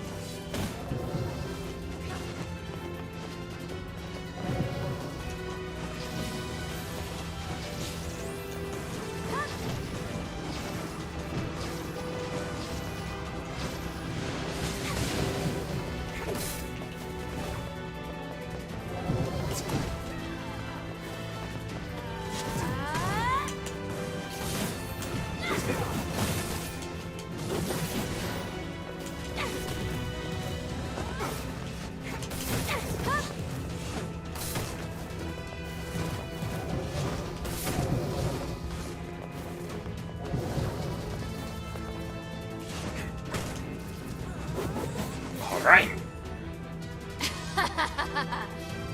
Why? The answer to every riddle lies within the heart of the Shadow Lord. Shadow Lord? So you've been on his side this whole time? You must search for that answer yourself. You've got to face your own truth now. Please, enter the Shadow Lord's castle.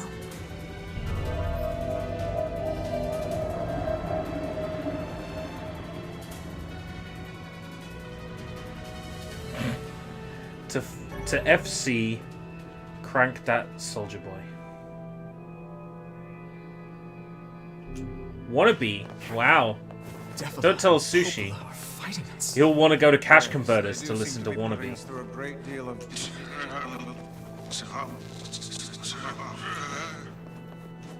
You okay, Vice? How odd. For long years, my mind and tongue have been my greatest assets. But now the latter seems to be... Vice? Do not look at me like that. I am Grimoire Vice. I am perfectly...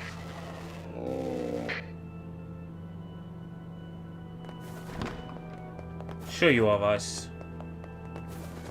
I think I hear a waltz. Oh god. Oh god, the ballroom. The ballroom, which means we have Goose. I remember this castle so well.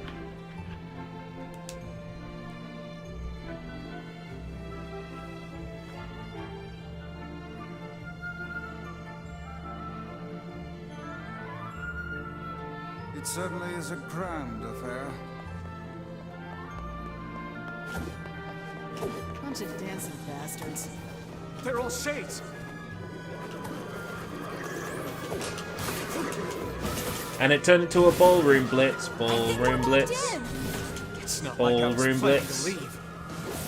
Yeah, it's a bit late Ballroom for that. blitz. It's a ballroom blitz.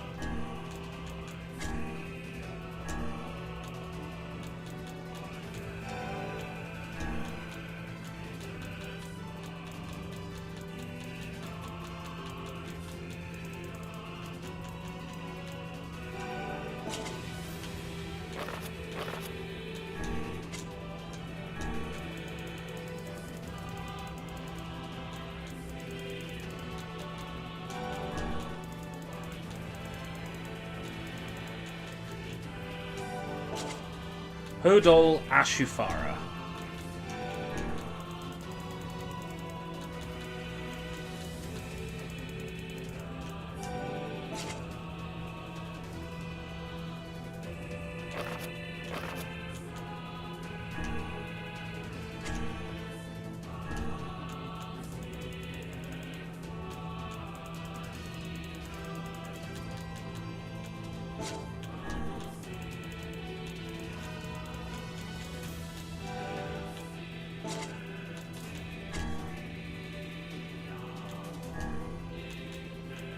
That the best one I've got, Ligera.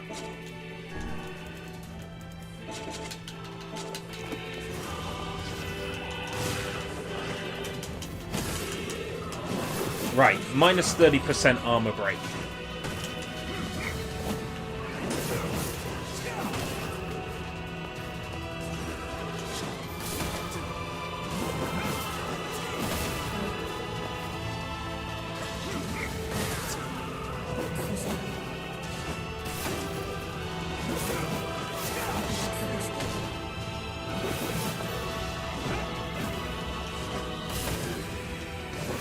You don't want to go down the slippery slope of wanting to FC songs in games.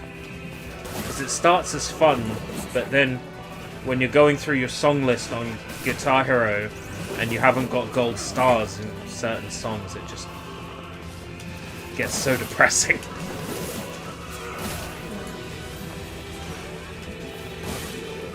I know I can do this one.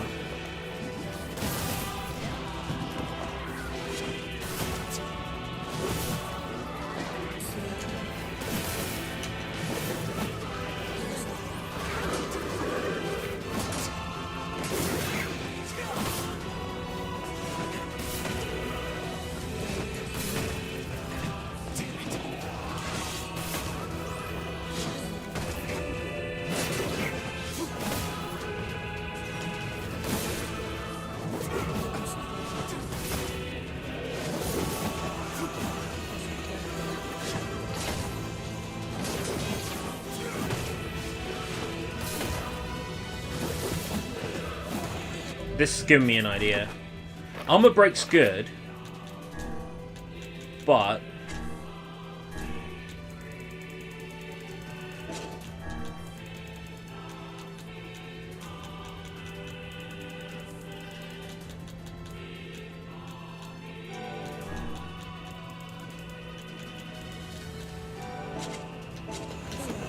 drain HP might be better. For my style of gameplay, actually, not by that much.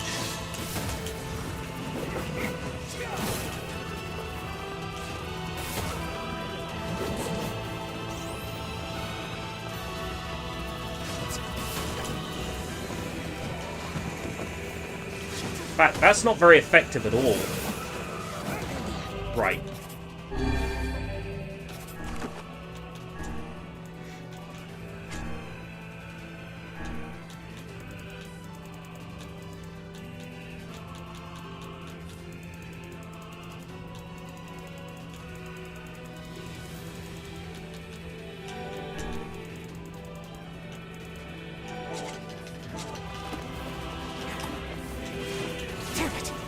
Stop coming!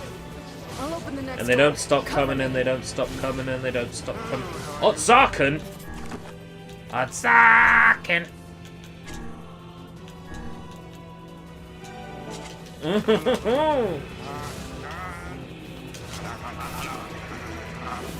Horse! Oh, right. Protect the hussy, yes? Good plan. Let's go. Protect Kaine for us!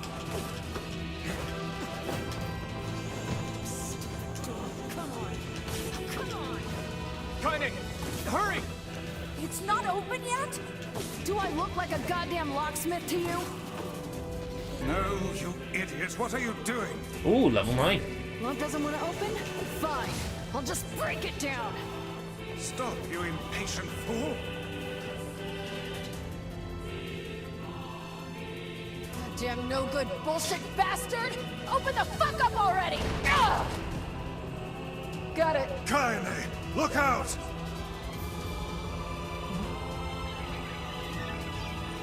Eggs!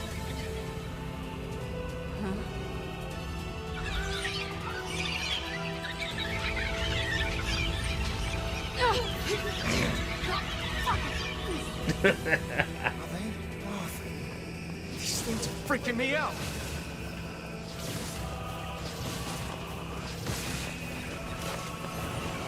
Kaine, what's wrong? We need to help Kaine! This lock-on, like, trivializes this. We need to help Kaine!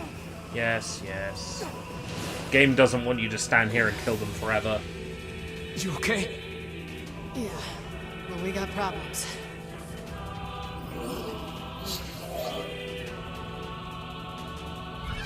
Oh, this is it. This is Goose. Oh no. This is Goose. Yeah.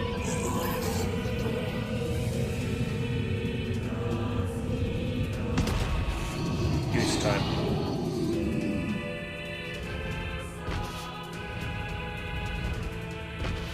Fucking Goose. We don't need forgiveness, asshole. Kaine?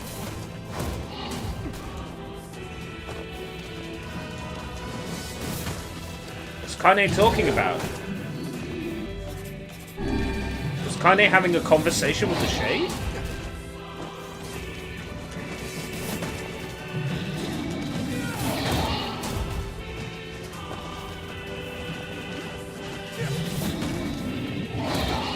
How should I know? Kaine, are you all right? I'm fine. Let's just kill some shit and move on, all right?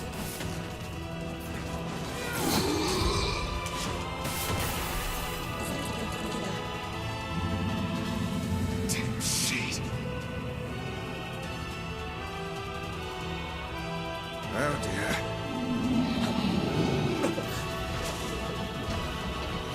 Goose is back! With armor! Oh, but we got the achievement for killing Goose quickly. Nice one. I was honestly expecting us not to get that this time. But to have to get that on Route B. I'm very glad we got it on Route A.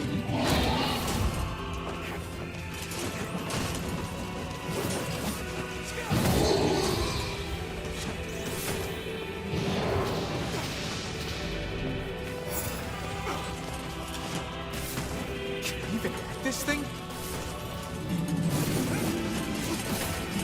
Bob! Oh We can't stop now. Damn it. Stay focused, Kaine. Don't fall victim to such distractions. no! Come on! We have to keep going! Let's go.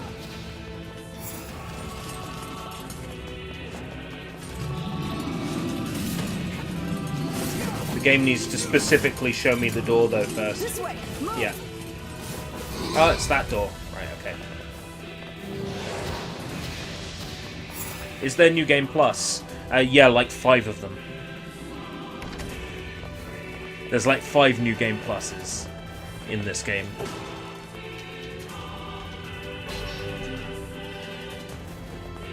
Dragoon Lance. Oh? Up here!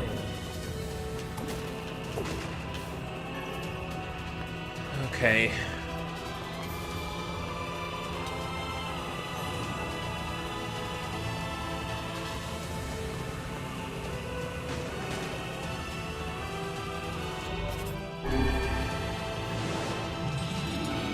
How can we deal with this thing?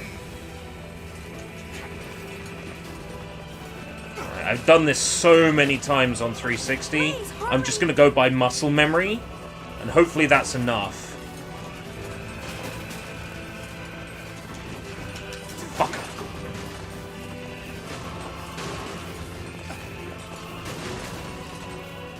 Yes. That is an instant death. If you don't get up there, that's instant KO. And you have to restart the boss fight. Damn it, I can't get it open. So glad I got that. Oh, this game is lengthy. This game has so many endings. The E1 is new to this remaster. And I have no idea what to expect from that ending. It seems we are in a bit of a predicament.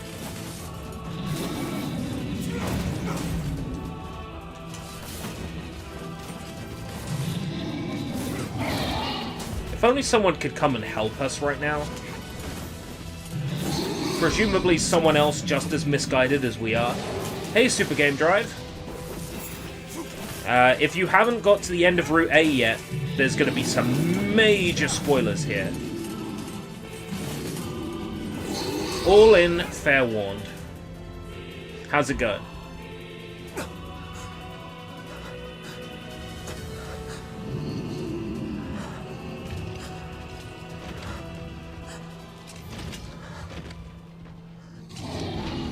But our good friends are here to help us. Hi, hi.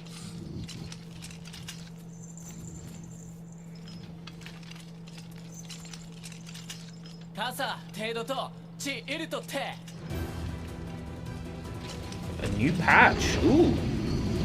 Does this give us the launcher costume? What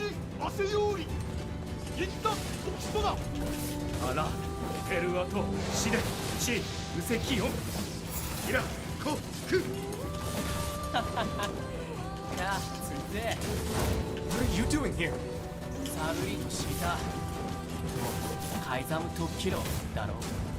You are correct.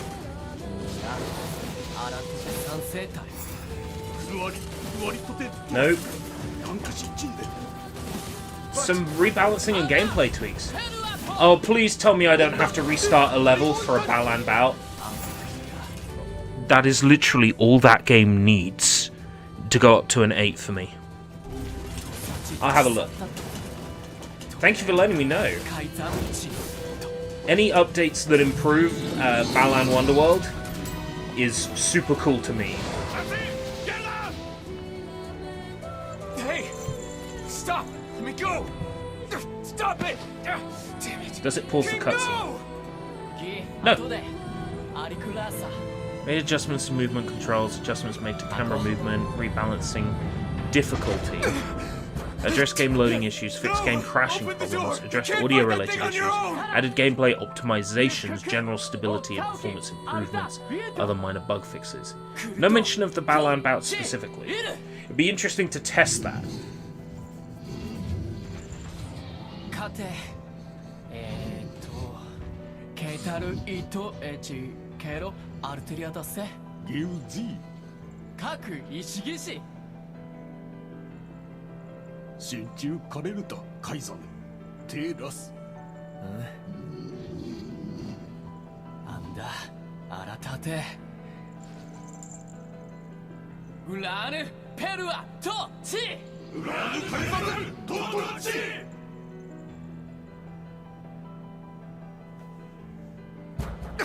Oh boy. Open the damn door!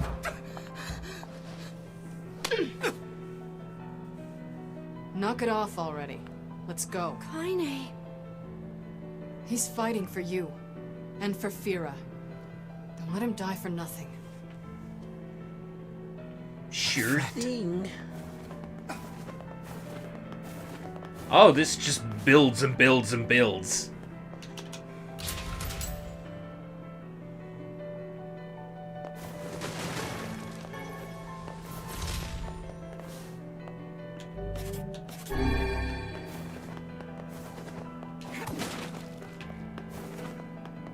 We're not far from the final boss.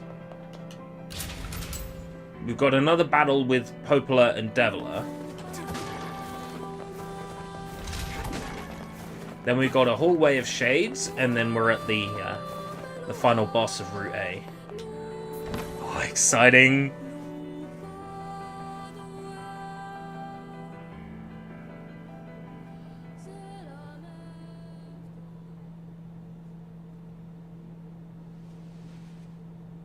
Take care.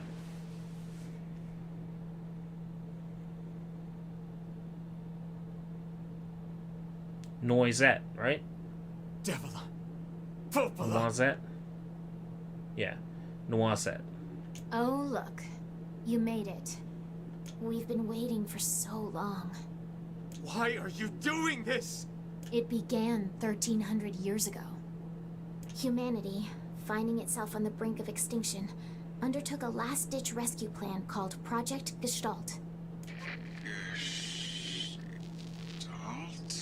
Do you still not remember, Grimoire Weiss? Then let's give you a refresher.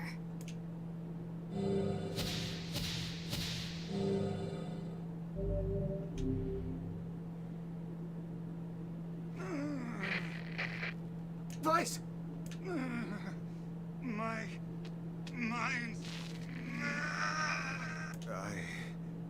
I remember. Deviler. Popola. You are not human. In fact... Oh no.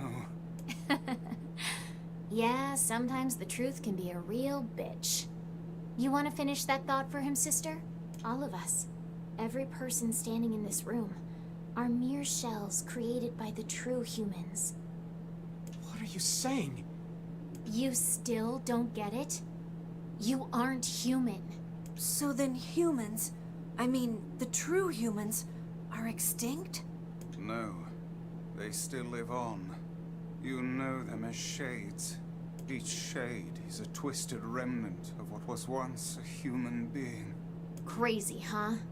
Now let's skip the part where you stand there with your mouths agape and just get down to business. Wait. Sorry, but we're gonna be needing that shell of yours. The rightful owner has been waiting for a very long time. Please don't be angry with us. We are only doing our duty. Our endless existences have a single purpose: to control the lives of others in accordance with the will of the true humans. Oh boy. You have your own motives, your own desires. And we have ours. I fear it really is just that simple. Don't speak such foolishness. Sorry.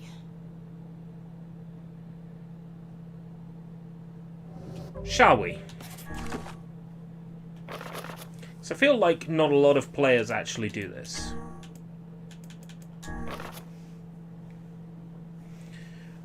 Project Gestalt, Report 0923. As noted in the previous report, implementation of Gestalt mode can prevent the white chlorination syndrome we recently experienced. Transfer of bodily information to civilization repressed replicants is proceeding as planned, with the genes of the originals safely stored inside. Our role as surveillance androids to prepare for when the incurable bacterial disease eventually dies out is also underway. So far, this is proceeding without issue. Observer 021, codename Popola. So NieR isn't the real NieR. Basically, we are the shell that the real NieR will be injected into. As a shell, we contain some of the real NieR's DNA. We exist as a sort of subhuman replicant, for which the real NieR will be injected into. The real NieR, of course, being the Shadow Lord. 9182. This document discusses potential strategies for the relapse cases we have observed in recent years. The term relapse, of course, refers to the catastrophic loss of sentience seen in certain gestalts. This syndrome has defied even our most pessimistic initial estimates and continues to trend upward with disturbing speed. With some gestalts beginning to attack replicants, there is an urgent need to take comprehensive action. So a gestalt is what we call a shade. We remain convinced that an unknown technological defect in the gestalt transformation process is responsible for the condition, but so far have been unable to confirm this theory. Research of this condition is now our top priority, and looks likely to continue for some time. 022 Delta. 10432. Shorthand minutes of Case 23, Emergency Response Conference Committee Special Meeting. Issue: observed upward trend in relapses. Issue: acceleration of restoration schedule. Report: debate over using codename NOIR for human restoration schedule. Preparations to launch Vice decoding system for the above. So the two books are required to work together in order to bring the gestalts back to their replicant bodies. Order: collection of guidance and release code for Flagrant alongside Vice launch. So we were a very special case. Project Gestalt Report 11242. We have determined that the rise of relapses was due to an unexpected spike in the sentience of replicants, as well as a genetic instability within the original Gestalt. It seems the original's effect on bodies that have undergone the Gestalt process was not anticipated in advance. So basically, replicants became too sentient, quite possibly as a result of the Gestalt process backfiring. Immediate action must be undertaken to identify the links between this trend and the original Gestalt, along with its sister, the relapsed case known as Yona. The Observer Contract Group is growing uneasy, so finding a solution to the relapse issue should be considered a top priority. 021 Poplar. Oh dear.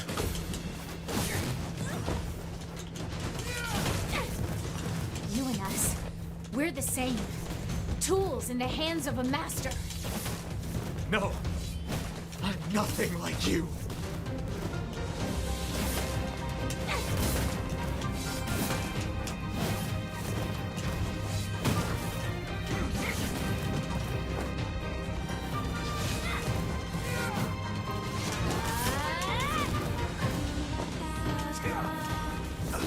This song's so good and we get to hear like 10 seconds of it.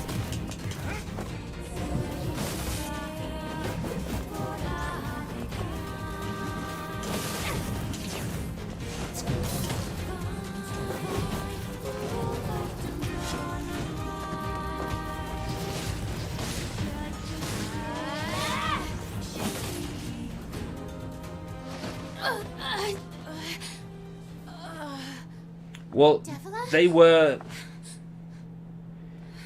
conflicted between their responsibilities to the real NieR and the replicant NieR. Popola. What is Emil in all of this? Are you crying? An attempt to create a weapon before the case of the Black Scroll and White Chlorination Syndrome. Because we were born without So Emil and his sister Hallower were attempts to create super weapons well before. Oh god, I can't stop it. This world is too lonely for one without a soul. There's too much emptiness.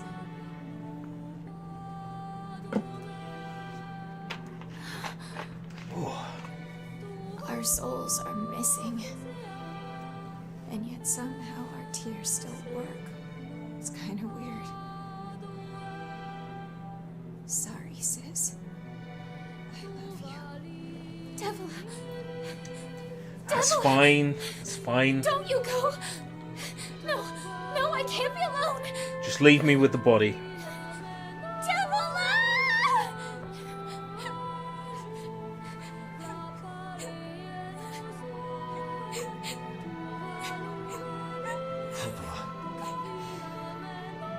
It's a rule. Every time I stream this game, I have to say that.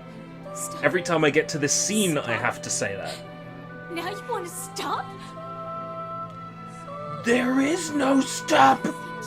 Yeah. Luxury to stop? You cut down my sister like a goddamn animal and now you want to stop?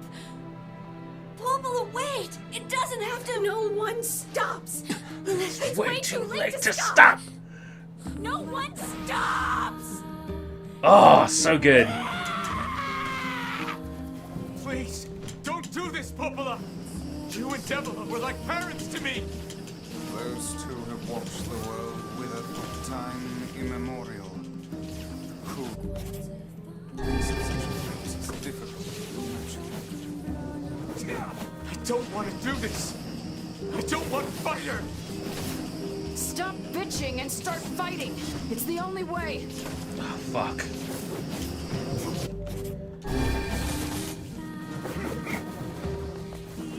This particular part of the battle is just bullshit. There we go.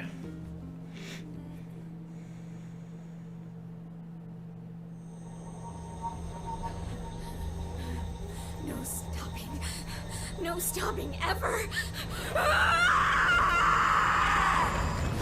What I'm saying, Sushi, is that the character, the white silhouette with the face from Cho Anarchy, looks like that commercial. I'll post like a comparison on Discord at some point.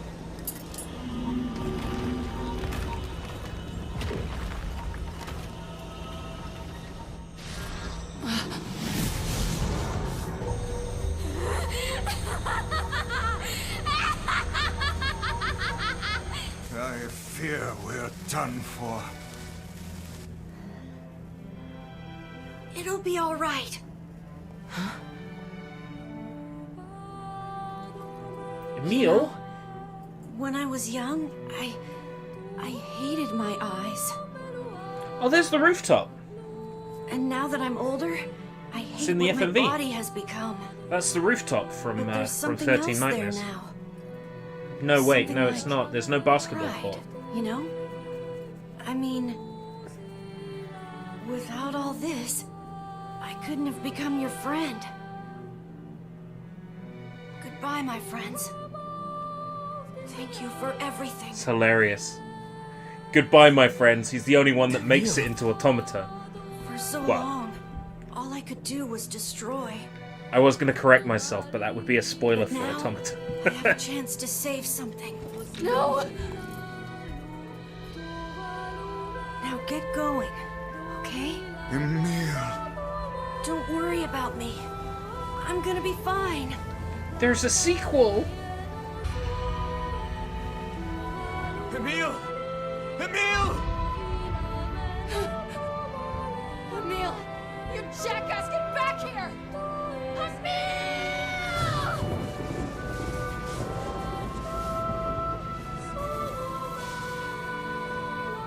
Oh dear. I've really done it so this time. unstable, and Vice can't stop arguing with people. I hope they can hold it together once I'm gone. Well, I guess they'll just have to learn.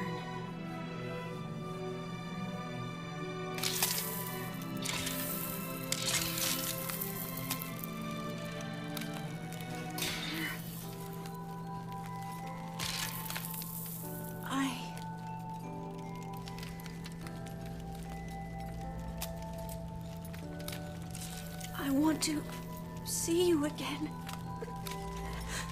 I want to see all of you again.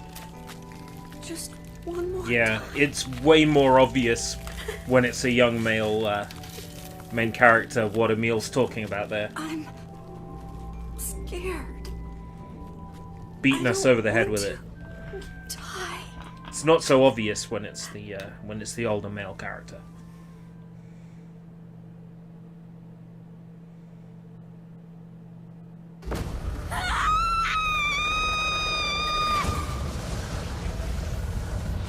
I'm kind of disappointed that's not Dragon Ball Z style. Like, we don't see her go, "Wah!" and then the black and white silhouette, like, fades away.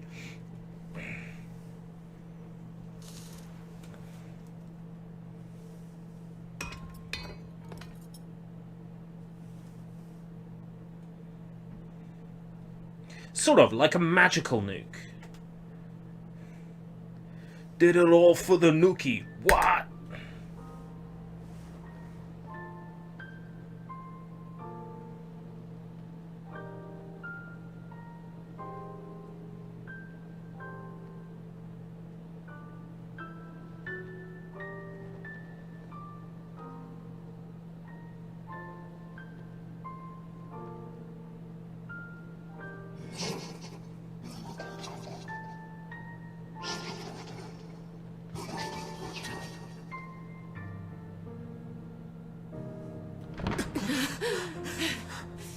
It is NieR's Gestalt, yes. But it's not the NieR from NieR Gestalt. That's a different NieR. Now, Kaine, whatever you do, don't get up and don't beat up NieR, alright?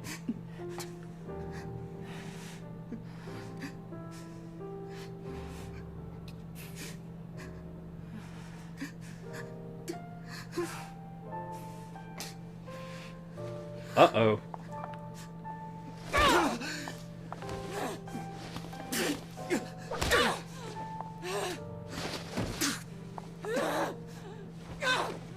What we don't realize is this is actually the mating ritual of replicants.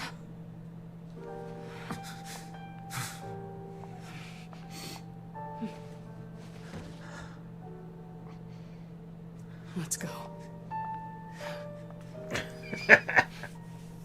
Cut! We don't have time to film another version. We're keeping it in.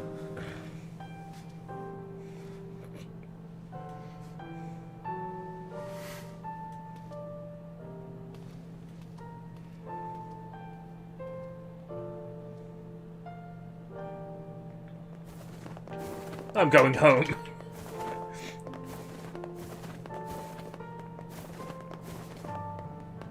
Alright, this is it.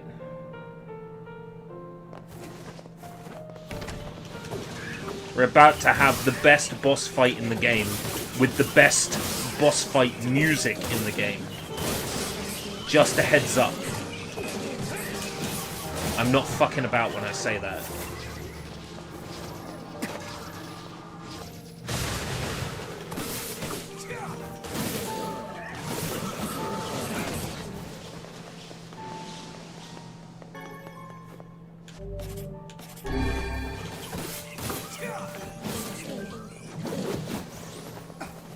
Human genocide? Yeah.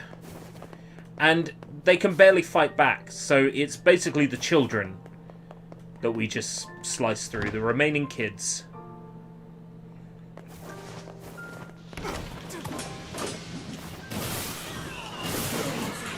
See all the little kids in the center? Big giant shades wrapped around them? We're literally fighting the women and children right now. The final line of defense, the women and children.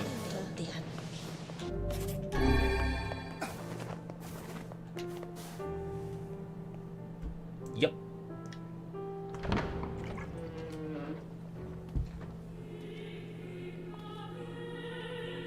Oh. Yeah.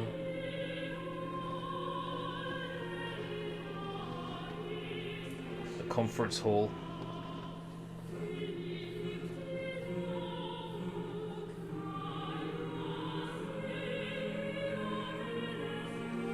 Yona!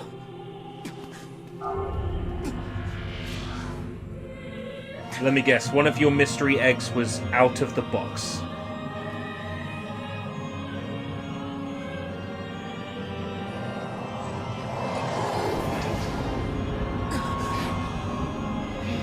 Look at that!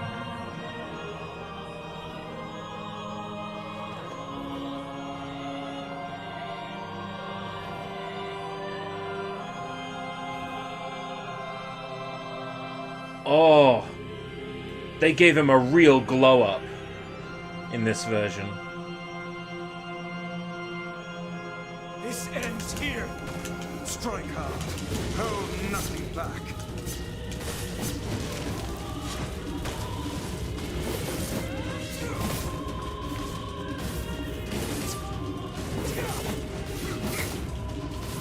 Oh, Overcooked is quite a nice find for a mystery egg. In such a manner, fool. I am nothing like you. Dirt 4 they've been chucking around a lot though. As a bonus and in its own bundle. It's over, Shadow Lord. I have the high ground. Be careful. I know.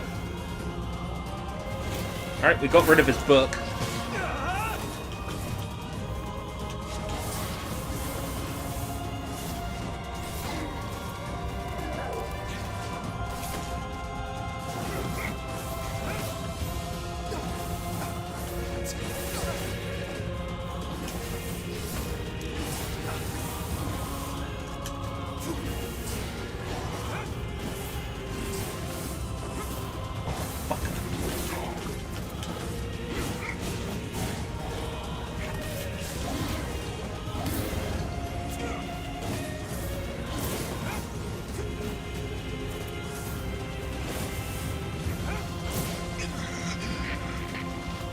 Vice, you alright?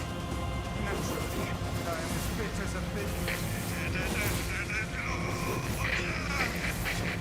Come on, Vice.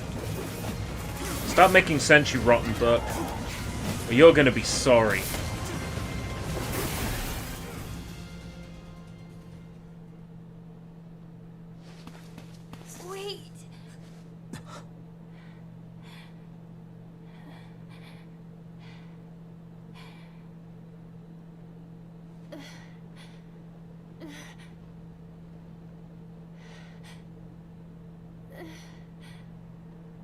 Wow. Yona sure got beautiful. Brother? Yona.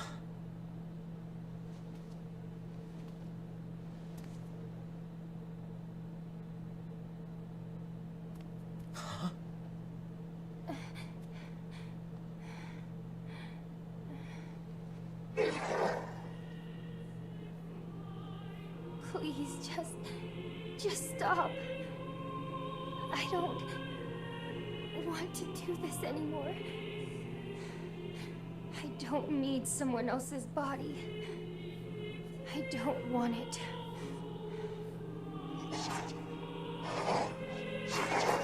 There's another girl inside this body. I can hear her. She won't stop crying. She says she wants to see her brother. Yona's been possessed? This girl loves her brother too, just as much as I do. It's not right, you know? It's not right that she can't see him.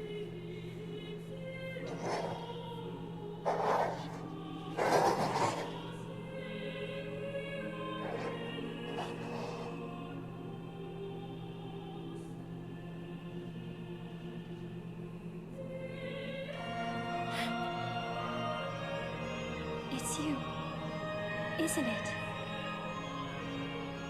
It's me. Yes. Yes. It's me. Let's go home. Let's go home.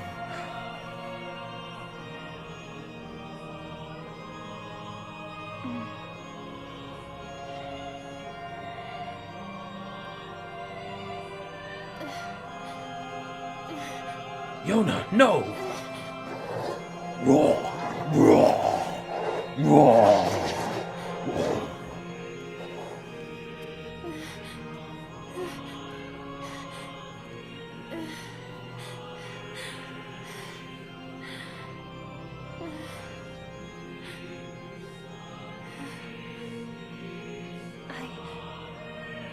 I'm really sorry. I don't know what to... I'm so very sorry. No matter what. Just know that... I love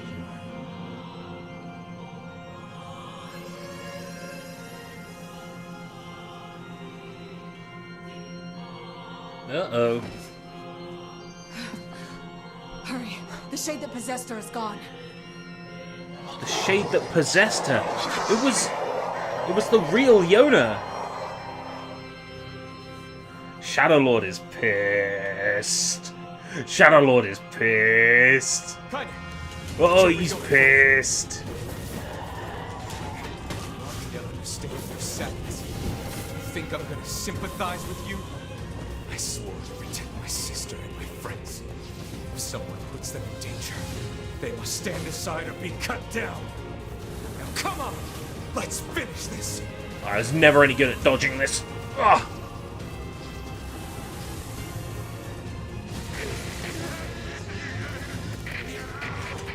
Vice, what's wrong?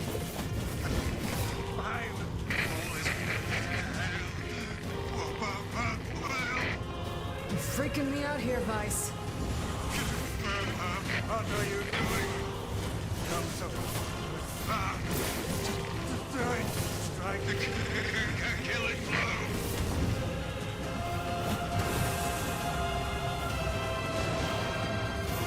Oh, this version of the theme is fire.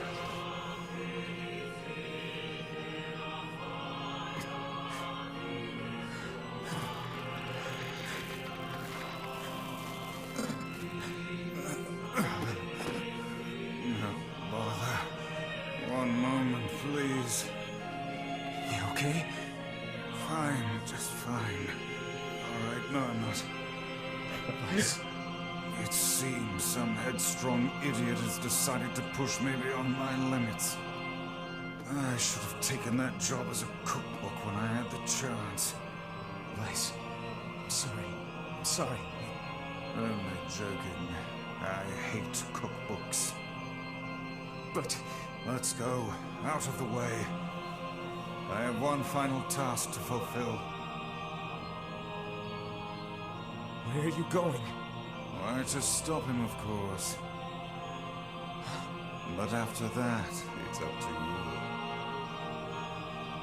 Only you can see this battle. Oh, this mix is so beautiful! Wish you luck, my friend.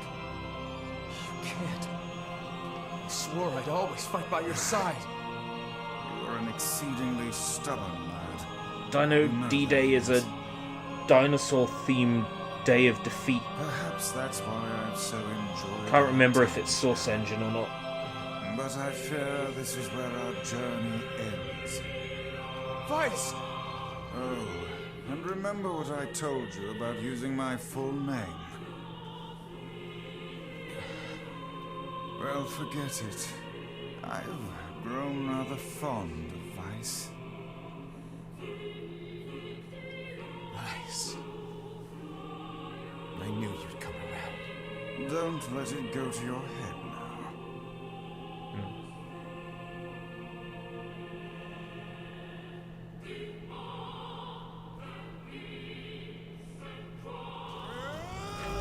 Because they can print as many keys as they like of that one. I have something to defend. I have a reason to live.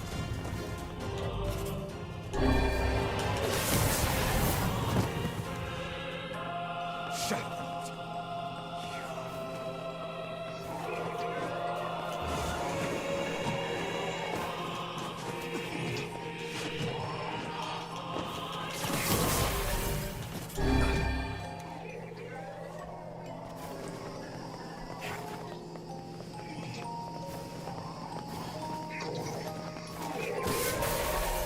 Nice.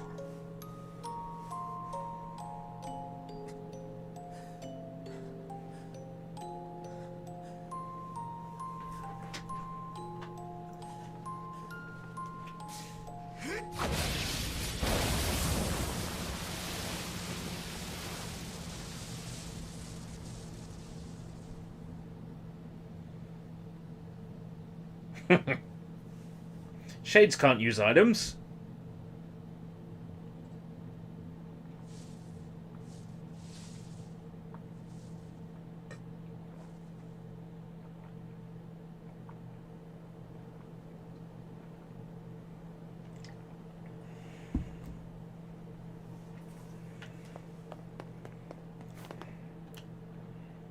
Is Iona all right?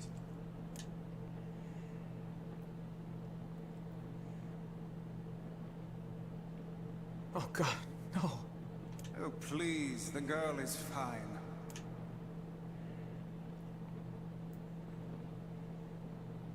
Vice? Where are you? Are you okay? I am as well as can be, considering I have lost my physical form. Doubtless my voice will be the next to go, so listen closely. Your sister is safe. Do not mourn her, and do not give up hope. Instead, you must call her back to you. How? Use your memories. Recall the times you spent with her. Present her with proof that the two of you live still, and that your lives have meaning. Alright. I don't know. Typical. But take heart. I know you can do it.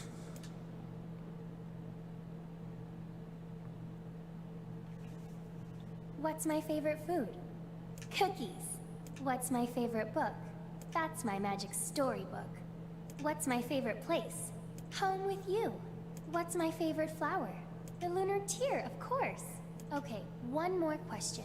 Who do I love more than anyone?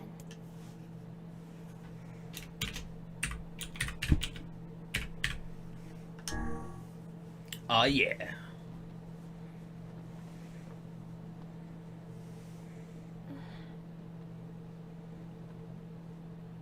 Is that you? Yona.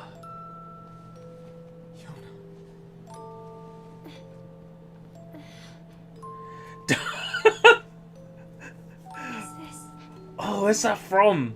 Body? Yes, Yona. What if you wrote another name? I've never tried that. You look bigger than before. Like you've grown up. Yeah. Do you imagine if it takes you back to the save point? I've been asleep this whole time? Something like that. It's almost like I'm a princess from some fairy tale. Oh, Yona. I'm so happy to have you. Like, in my head, I went to, like, Limmy's show. Kaine. You and your sister. You have a good life, okay? Kaine's like... Guess I'll... You could stay with us. Thanks, but It's I'll great. pass. You know how it is. I got my Kaine's own like, shit to oh take shit, care he's in love with his sister this whole time. Well, I'm gonna bugger off then. of. Anyway. She's pissed take it off. easy, yeah? Kaine. Hey, look. It's beautiful.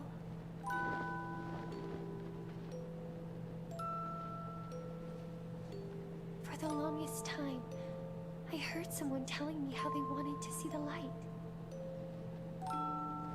And now, they can finally see it.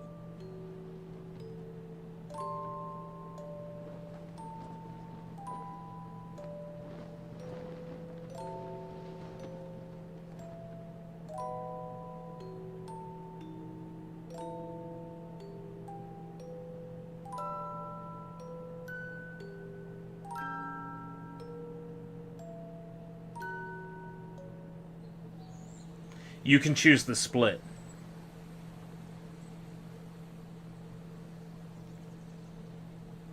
So you can say give it all to charity. That's what I like to do.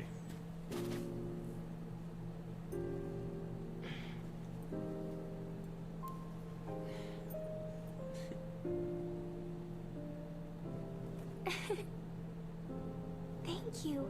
I love it.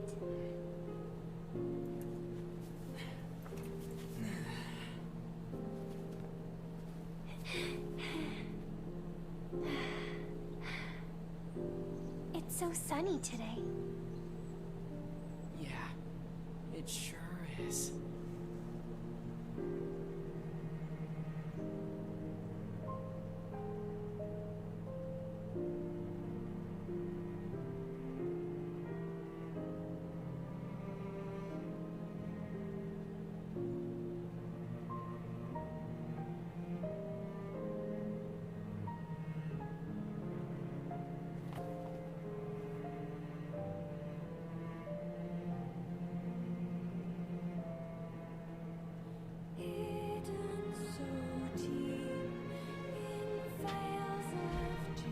Yep, that ending still makes as little sense as it ever did.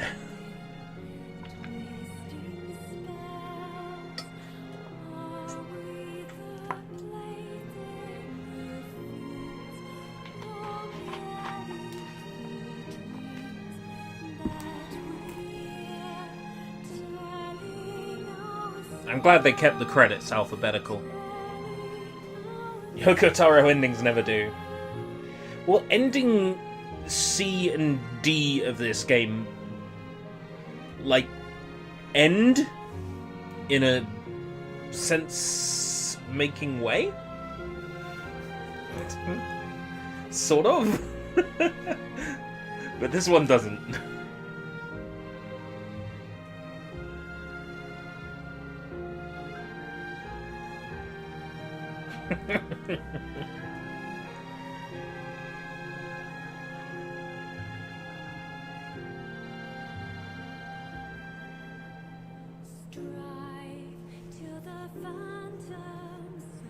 I'm looking for that Liam O'Brien.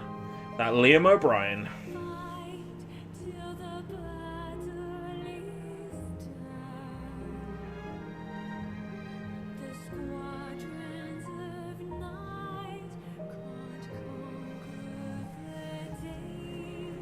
That Liam O'Brien is the reason why I still keep on fighting. Okay. Okay. Okay. Okay. Okay. Okay.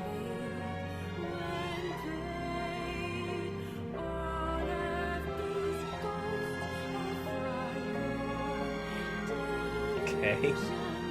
Kira Buckland. Now that's interesting. Question mark, question mark, question mark.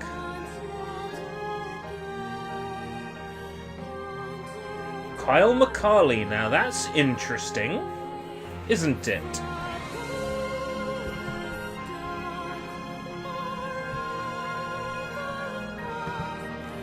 Liam O'Brien.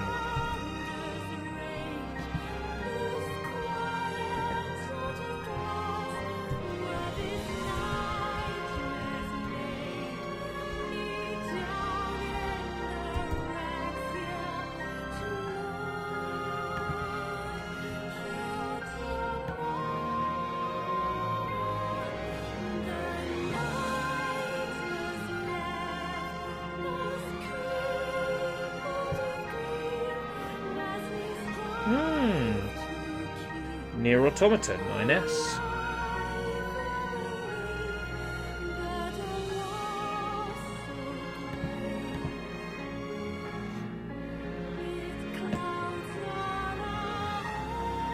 Suspicious. Maybe it has something to do with ending E.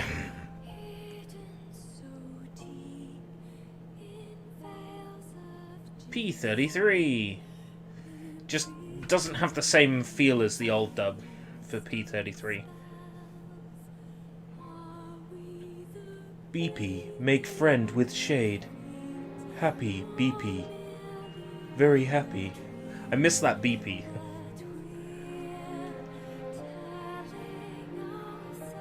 To be fair, we only heard him in the boss fight. Shotaro Morikubo. Spike Spencer.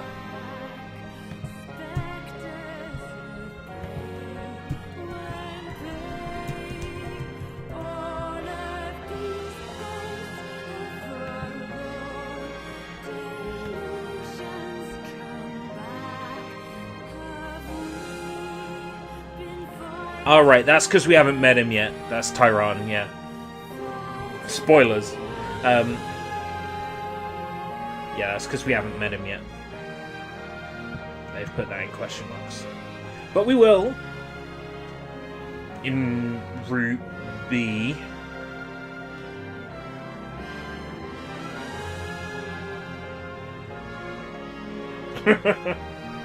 Poor Sakura.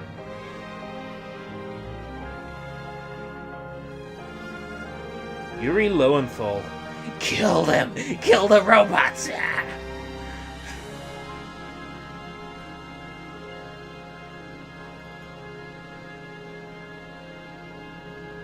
Liam is in Colonial Marines. Well, not every game he's voiced can be a masterpiece.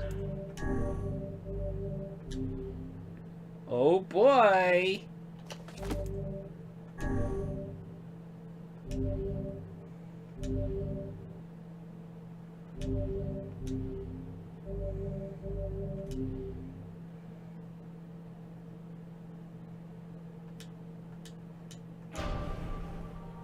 Okay.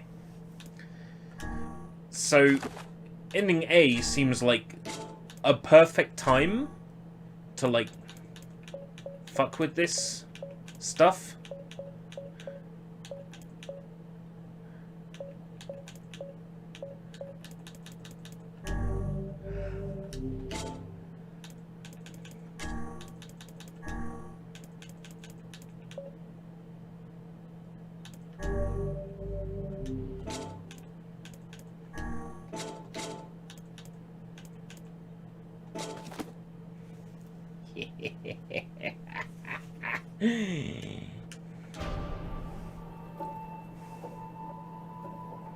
So,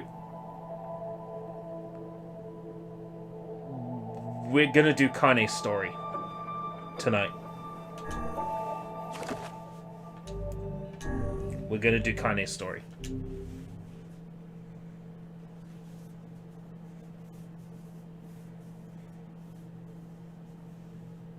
Whenever I interacted with Kaine, I was reminded about something from my past. Maybe my mind has been confusing her with my sister this whole time. No, not really. Anyway.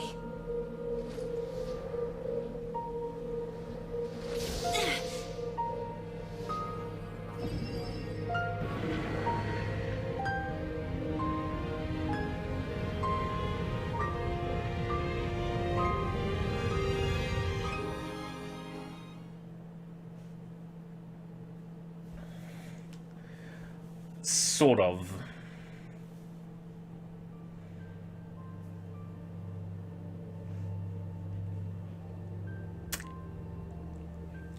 The sound of rain filled the village. The steep cliffs that surrounded the area magnified sound, causing even the slightest drizzle to rattle like a thunderstorm. Thin wisps of smoke streamed from huts as the villagers huddled in their homes and waited out the rain. A single child, however, had braved the downpour and was now wandering slowly towards the wooden, hawk-shaped weather vane at the center of town. The wanderer reached the vane, which had existed for as long as anyone could remember, and stared. The child's face was simultaneously delicate and fierce, like a teacup that had survived a shipwreck.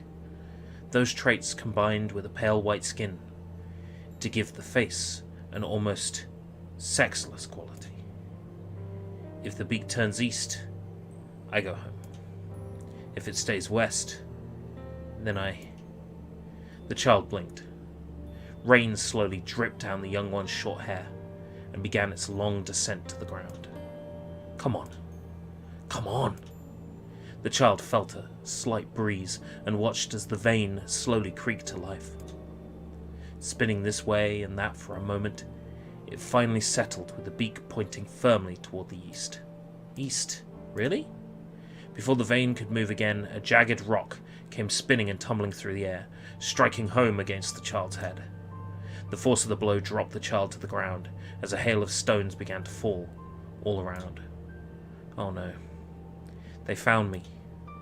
A heartbreaking smile crept across the child's face as the stones continued their assault. Through the rain, the sound of multiple footsteps grew louder before a voice rang out. "You, Kaine."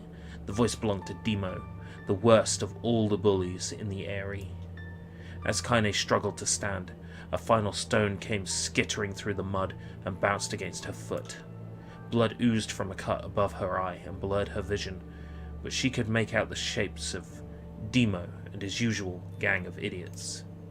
The boy seemed taken aback for a moment by Kaine's seeming indifference to the blood dripping from her face, but quickly regained his bravado. "What's up, freak? You like the rain? You like getting all wet? Or did you finally decide to run away from home?" She knew it was futile. Kaine turned to leave.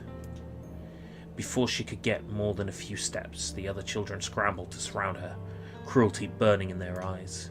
Kaine knew those were not the only eyes on her. The tormentors' parents watched from the safety of their homes. She was attuned to this sensation. It was one she had experienced many times before. While some villagers simply turned a blind eye to the actions of their children, many encouraged it openly. In a society ruled by superstition and fear, Kaine was something to be hated and, if possible, destroyed.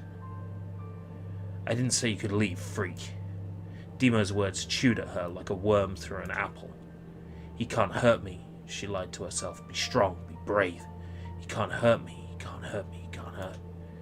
"Oh look, the little freak is gonna cry. What's wrong? Are you sad that everyone hates you and wants you dead?" Kaine prayed for the rain to flood down and carry her away from a world that seemed to have no place for her. But if there were gods, they chose to ignore her. As Demo crept ever closer, the clouds began to thin and the rain slowed. "Even the weather hates me. I'm useless. A failure. I wish Demo's rock had taken my head off. Kaine couldn't meet Demo's leering gaze. She lowered her eyes and stared at the muddy ground below. The bully moved forward until he was inches away. She could smell the scent of old meat on his breath. The boy grabbed Kaine's face with thick fingers and yanked it upward. She tried to turn away, but he forced her gaze back and jumped his thumb against her eyelid to pry it open. Show me. No. Did you just say no? Demo grinned evilly. You don't say no to me. No one says no to me. Not even taking his attention from Kaine, he called to his cohorts. Come on, guys, let's give the freak what she deserves. As soon as Demo finished, kicks and blows began to rain down upon Kaine. Demo paused, still grinning, as Kaine curled into a ball and tried to make the pain stop. I don't get you, freak. What you acting like a girl for, huh? Everyone knows what you really are. Kaine ignored the question, choosing instead to stare at the weather vane. It continued to point east, as if supremely confident about the future it had chosen for her. Go home? Yeah, that's a funny joke for someone with dead parents and no home to go to. Freak, chanted the children. Freak, freak, freak. Kaine closed her eyes and listened to the rain, waiting for the pain to start again. As the clutching hands of the village children closed around her, she bent her mind to the sound of the rain, letting it become her world entire. The rain fell, but the pain never came. Only when the laughter of her tormentors turned to terrified cries did she open a single, blood-caked eye. Kaine was shocked to see Demo sprawled on the ground, holding his head and screaming in pain. She could see blood welling from spaces between his fat, twisted fingers. Oh my god, he's crying. He's actually crying. Deprived of their leader, the other children glanced back and forth between themselves, as if waiting for someone to step forward and take charge. When no savior emerged, they began an uneasy shuffle away from Kaine. But the young girl was the least of their concerns. Instead, their attention was wrapped on the ancient woman standing a few feet away. After struggling for breath for a moment, she finally spoke in a voice thick with rage. Hurts like a bitch, don't it? Now suggest you scatter before I throw another one. And if any of you little bastards touch my Kaine again, I do far worse than throw a rock. You can count on it. The old woman crouched down and gently touched the hand of Demo. Demo was using to cover the wound. Before he could think to protest, she ground her palm into the wound and twisted back and forth. Ow, he screamed, leaping to his feet. Stop it, what are you doing? Quit whining. Ain't no one ever died from a scratch. You hit me with a rock, you stupid bitch. A big one. That thing could have killed me. The old woman shrugged. Death is the best cure for stupid. Demon's face twisted with rage at her words. Locking his eyes on Kaine, he took a step backward and spat on the ground. Get out. Leave this village. No one wants you here, either of you. Seeing the old woman grab another stone, Demo and his companions turned tail and ran. As they fled, the old woman grabbed her side and barked out a single laugh. Ha! Look at the fat boy go! Guess he's healthy enough to run from a fight. The woman's smile faded as she turned her attention to Kaine. Kneeling down, she removed her shawl and placed it around the young girl's shoulders, then produced a cloth from the folds of her dress and began blotting the blood on her forehead. "Oh, Kaine," she said, "why didn't you fight back? You're stronger than that lot." The words of her grandmother stung Kaine, and she turned away. "Don't be nice to me," she said. "I don't deserve it. Nothing matters anymore." Her tears, held in check for so long, finally began to fall on the muddy ground below. Everyone hates me. They think I cause bad things to happen. They think I'm a freak. I wish I was dead. As Kaine's tears turned to sobs, she felt her grandmother's hands on her shoulders. Despite her advanced age and diminutive size, she was a woman of surprising strength, and Kaine found herself unable to turn away. "Don't talk like that, girl. There's a river wide and deep that flows between the realms of this world and the next, and it grants no mercy to any that attempt to cross it. You got a duty to fight until your last breath. Understand?" The old woman tightened her grip and tried to still the tremor in her voice. You know the pain of losing someone close to you, Kaine. You know because you survived it. As the words hit home, Kaine was struck by the force of her love for the old woman. As a young child, she didn't even know of her grandmother, but when her parents died, the woman quickly accepted her as her own. Grandma, as Kaine called her, was cunning, vulgar, and quick to violence, and the first few years together had not been easy. But with each year that passed, Kaine and her grandmother had grown closer. However, it was only now, sitting in the mud with tears and blood caking her face, that Kaine truly understood the depths of her affection. Here was a woman who had seen hard times, who had seen death, who had fought through all these things and somehow emerged on the other side. If anyone could understand Kaine's pain and loneliness, it was her. Do I make you sick, Grandma? Curse not! Don't be an ass!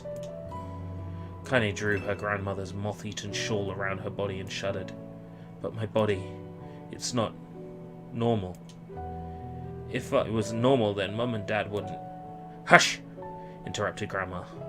I'll not hear another word of this nonsense. You're my granddaughter and I love you. And if folks have a problem with that, they can just go to hell.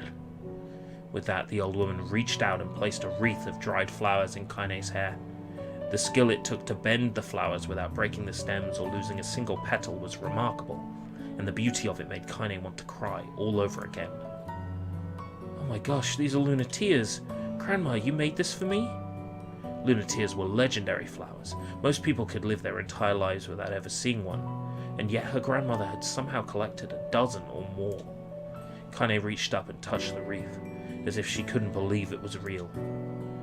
Where did you find these? Just stumbled on them while I was out doing the shopping. The old woman turned away as she spoke, leading Kaine to believe that the search had been more difficult than she was letting on. The pains she took to construct the ornament, let alone track down the flowers used in its construction, made Kaine's heart hurt. She reached up and gently adjusted the wreath, admiring the way it felt between her fingers. Didn't quite turn out right, said the grandmother as she squinted at it. These old hands have trouble with delicate work, but it sure looks good on a pretty girl like you. Kaine blushed and turned away. You think I'm pretty? Curse ya! What a fool thing to say! Thank you, Grandma. Her grandmother smiled. We're gonna be fine, you and me, she said. Long as we got each other, we'll be fine. Kaine took her grandmother's hand in hers, and the two of them struggled to their feet. As they began the long walk home, Kaine gripped the hand with all her might, as if trying to stop smoke from drifting away on the wind. The rain had stopped. Kaine stood beneath the weather vane, watching it spin in lazy circles, no longer caring about the direction it faced when it stopped. I don't need to escape. I have a home now. Grandma loves me, and that's enough, even if it's us against the world. Kaine let her gaze drift up past the vane and into the cloudy sky. The last faint hints of a rainbow were slowly fading. As she turned and headed for home, the light scattered into a million particles and vanished, seemingly taken away on the breeze. Now, Keshi, what's interesting is this has been retranslated because some of the lines are quite noticeably different. They didn't make it clear enough in the original NieR, which led people to speculation. So they've done a really good job in this translation of making it clearer without ramming it down your throat, because in the original they didn't make it clear at all, and there was room for speculation. It's a very good translation.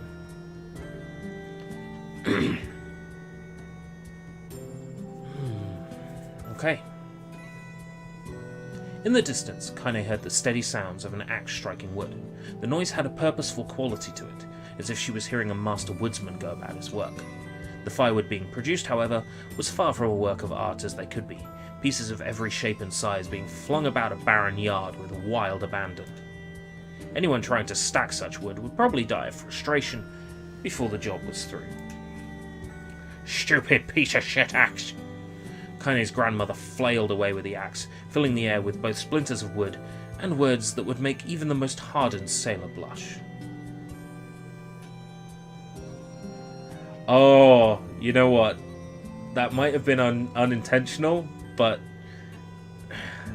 it works so well. Grandma, called Kaine. That's you, Kaine, yelled the old woman, taking her eyes off the wood for a moment. Taking her eyes off the wood. Are you sure they're not ramming it down our throats? Don't get too close. I might take off your goddamn foot by mistake. She brought the axe down on a piece of wood, sending chips flying in every direction. One spun past Kaine close enough for her to hear the whistle, at which point she had decided to step back. Once she'd scuttled to a safe distance, she cupped her hands around her mouth and shouted, "Grandma, do you need help? I can get you water or lunch or a new axe or something." The axe, poised to strike another wobbly blow, paused in midair. The old woman considered her granddaughter's offer for a moment, then smiled. "Tell you what, seeing as I'm doing such a piss-poor job at shopping, why don't you come over here and take over so I can go get the water? Shades have been restless lately. I don't want you running into one of them bastards." Relinquishing the axe, her grandmother picked up the long pole with wooden buckets on either end. Gathering water was by far the more difficult of the two jobs, but Kaine knew better than to complain. And once Grandma's mind was set, there was no changing it. Kaine did her best to help with the chores, but Grandma took every task that required travel to the village. Though she had a long list of plausible excuses, Kaine knew the real reason. She didn't want her granddaughter to be taunted and harassed by the villagers. Once Kaine moved in, Grandma decided to take up residence a good distance from the area. Out of sight, out of mind seemed to be the best policy when it came to the villagers and her granddaughter, and rare were the days when any but the two of them could be found on the rocky acre of land they called home. Kaine enjoyed the solitude, but harboured a secret resentment for her grandmother. A secret resentment that her grandmother, was forced to spend her golden years in such a place. After watching her grandmother leave, Kaine turned her attention to the task at hand. She had never chopped wood before in her life, and soon discovered why the old woman hated the chore. Swing after swing of the axe produced only a tiny crack in the wood, and when she finally managed to connect with a solid stroke, the tool embedded itself in the log and refused to budge. Frustrated, Kaine swung the axe around her head and threw it, log and all, across the yard. Damn it, crap. She suddenly understood the joy her grandmother felt in a good curse. Happier now, she picked up the axe, forced it from the wood, and resumed chopping. She had natural skill with a blade, but the task was challenging, and blisters soon began to form on her small pink hands. This is tough, and my logs are all weird sizes. Spitting on her palms and ignoring the pain, Kaine redoubled her efforts.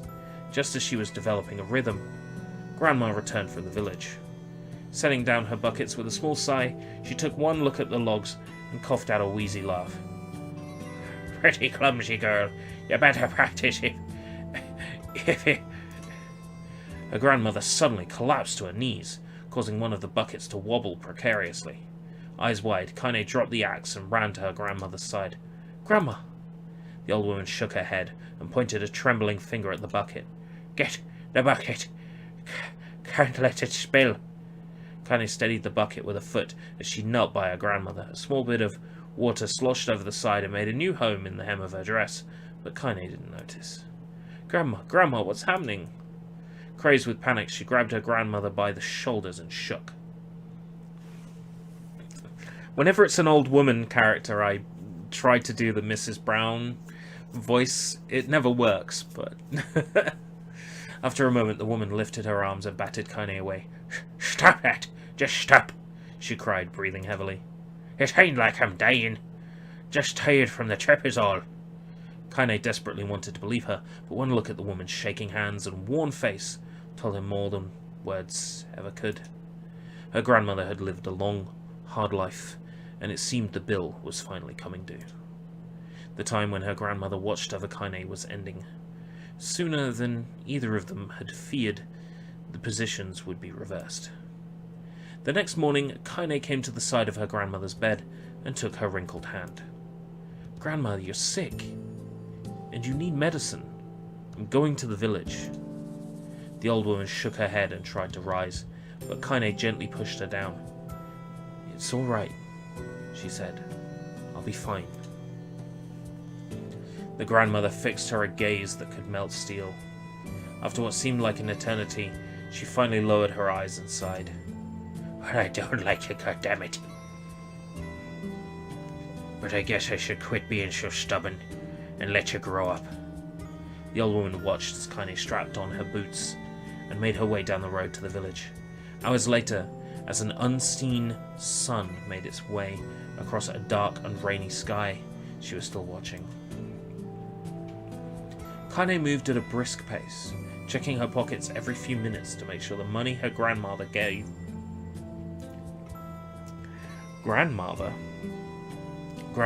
her was still there. Every noise caused her to spin on her heels, making sure she wasn't being stalked by a shade, or worse, Demo and his gang. But she encountered neither tormentors nor shades, and Kaine finally found herself at the entrance to the village. The few adults she could see glanced sideways at her, then muttered to each other behind raised hands before slinking away into the shadows. Her heart racing, Kaine took a series of rapid, shallow breaths and tried to calm herself. "I have to prove myself. I have to help Grandma. I have to be strong." She chanted those words to herself over and over as she slowly made her way. Finally, her eyes settled on a rotund, older woman who was angrily waving her arms in the air and telling anyone who would listen exactly what she thought of Kaine's presence. "Hey lady," said Kaine with a bravado she did not feel, "where's the apothecary?" The woman's flabby cheeks shook in bewildered anger. "How dare this thing?" "Yeah, we're both scared, lady. Trust me on this one." "Which way?" Kaine repeated. The woman pointed at a small building to her right before hitching up her dress and stumbling off in the other direction. Kaine cringed, expecting a stone to come flying from the assembled crowd, but none came. Her mind was filled with a strange sense of pride as she made her way to the apothecary, but a new emotion had taken a little time to take root. But the new emotion had little time to take root, for as soon as she opened the door, she noticed a familiar customer at the counter. It was Demo. He had clearly been sent here on some kind of family errand, because his gang of followers was nowhere to be found. "Oh my god," he sputtered. "I mean, what are you doing here, freak?" The insult was delivered without force, and Kaine happily ignored it. Stretching on tiptoes to see over the counter, she asked the shopkeeper for the medication. "Ha!" barked Demo. "That old bitch finally keel over?" "Go to hell, Demo."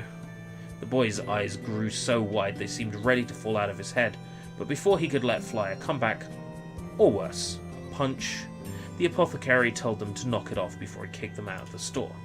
Demo slunk out of the shop, cursing Kaine under his breath. Once he was gone, she allowed herself to breathe once more, taking a brief tour of the shop while the owner prepared her medication. Countless tiny bottles filled the cramped store, each with a label written in some indecipherable language. An ocean of aromas assaulted her nose, creating a scent that was exotic, but not altogether unpleasant. Seeing such a variety of supplies gave Kaine a sense of peace. Surely, in a world so vast, there would be a place that she could call home. On the far wall behind the counter rested a portrait of a stunning young girl.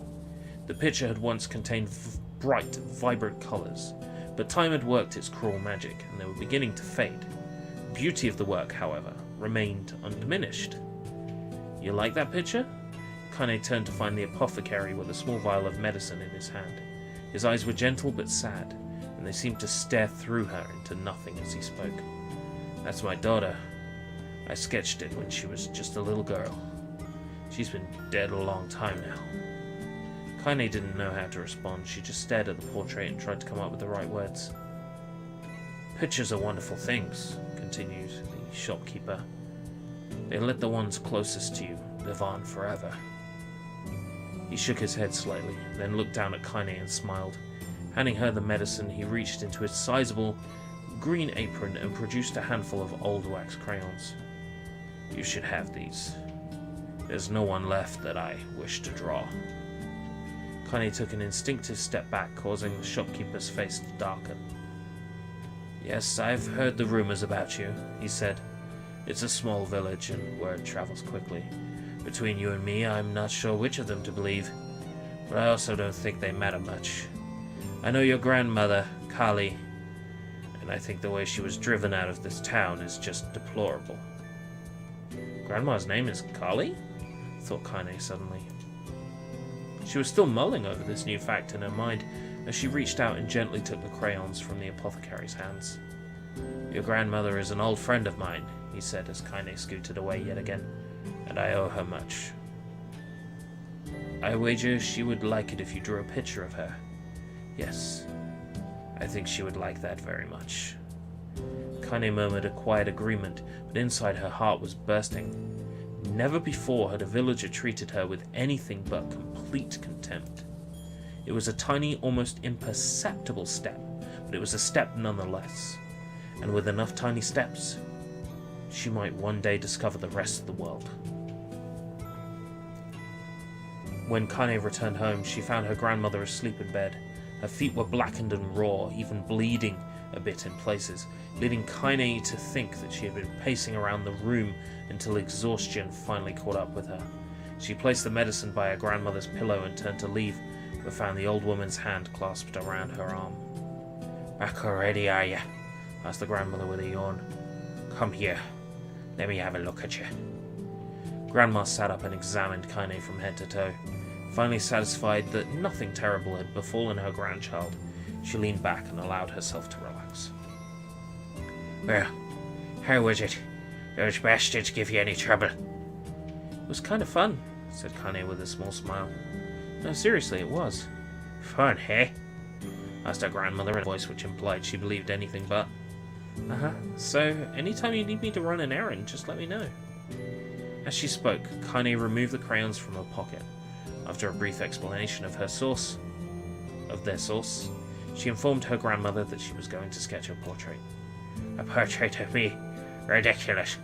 No one wants to stare at a wrinkled old crone. But Grandma, it'll make you live forever. Horse shit, said her grandmother, throwing back the sheet from her bed. Living forever would just piss me off. Now put those crayons away and help with dinner. But Kaine would not relent, and in the end, Grandma found herself leaning against the wall of their house, as if posing for a master artist. Draw me like one of your French girls. Kaine took up the crayons, eyed her subject carefully, and set to work. Just as her grandmother was about to nod off, Kaine finished the piece. After staring at it for a bit, she released it from her grip and let it slowly drift to the floor. It's terrible, it doesn't look like you at all. I'm sorry, Grandma, I thought these crayons would, make drawing easy or something. The old woman's eyes narrowed at her granddaughter's disappointment. Let me be the judge of that, she said, ignoring the pain in her back and reaching for the paper. The sketch could have been a person's face. It could have also been a boulder, a lump of clay, or an incredibly misshapen loaf of bread, all rendered in a chaotic array of colours. The old woman stared at the picture for a long time, then slowly wheezed out a laugh. Kaine, she said between laughter. You truly are my blood. You're as clumsy as me and I love it. But, hush. I won't hear any more bull about how ugly you think it is. It came from the heart, and I treasure it always. True to her word, the old woman gave the picture a place of honour above the kitchen table. In the days that followed, Kaine would often catch her staring at the portrait with a strange smile on her face, an action she interpreted as silent, mocking laughter. A week later, Kaine could stand it no more and asked her grandmother to take the artwork down. Hush, said the old woman. I'll take this down when they roll me in my shroud. She pondered this for a bit, then turned to Kaine and dropped to one knee. Listen to me, girl. Seeing this picture makes me happy in a way I've never felt before. And it makes me want to go on, so that someday you can feel the same happiness. It was a moment that burned itself in Kaine's memory. A perfect blend of pride and love and joy that came together to form a lifelong remembrance. She swore to never forget this moment, to never forget the old woman who made her place in the world possible. Time moves on. People and memories move in and out of a life like ghosts passing through a hall. But this moment will be different, Kaine swore, because I will remember it forever. Forever. Oh.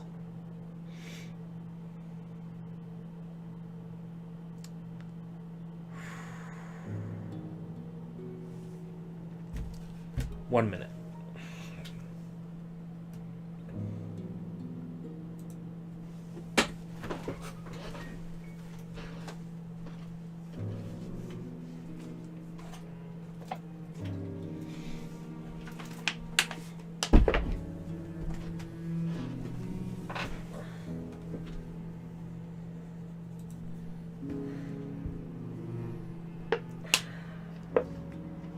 Alright, take care, Vlad.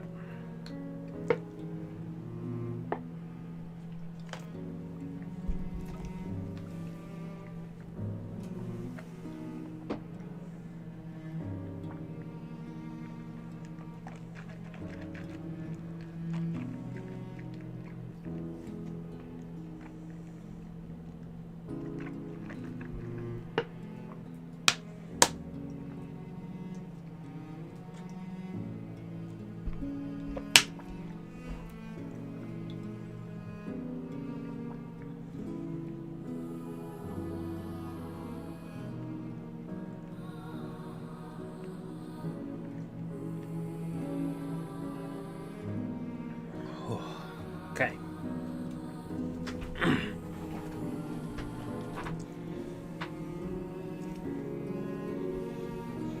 Kaine listened to the sound of crackling firewood and stared at the black object on her plate.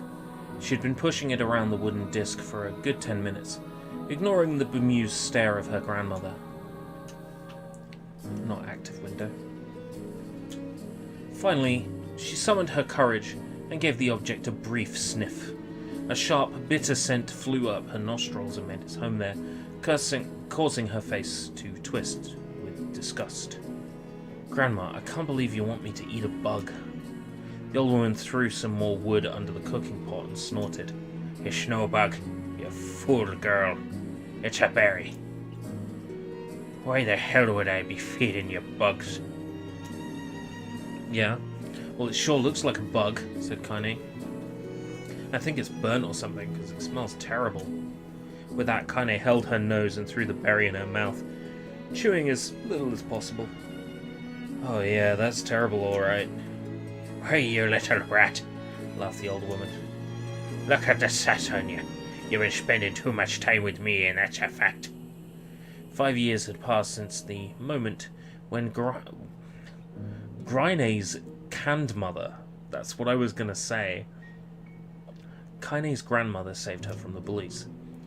As is often the way with two stubborn people, their relationship had grown in fits and starts, but moved forward all the same. Meals that used to be somber affairs were now filled with laughter, and hurled abuse in equal measure. Kaine could not remember a time when she had been happier.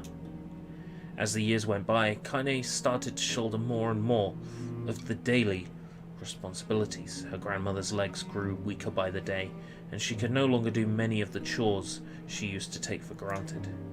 And so this morning found Kaine lacing up her work boots with a breakfast of burned berry rolling through her belly.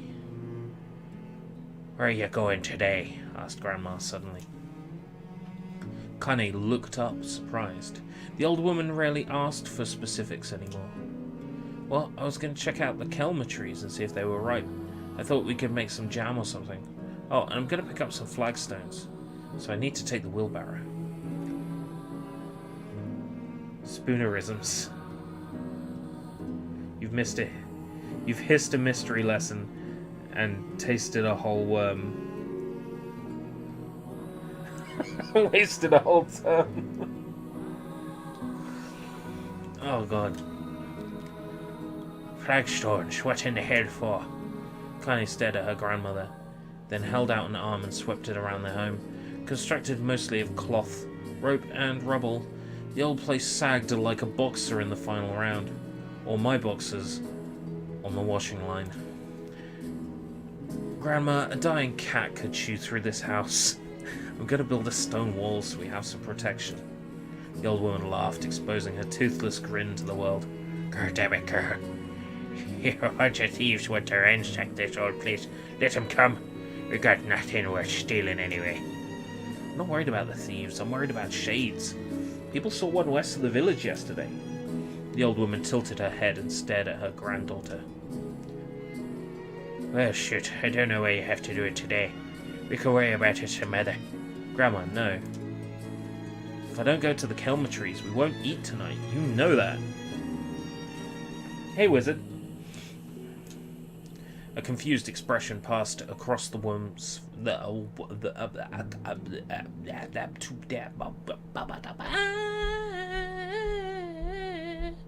Let me tell you, ooh,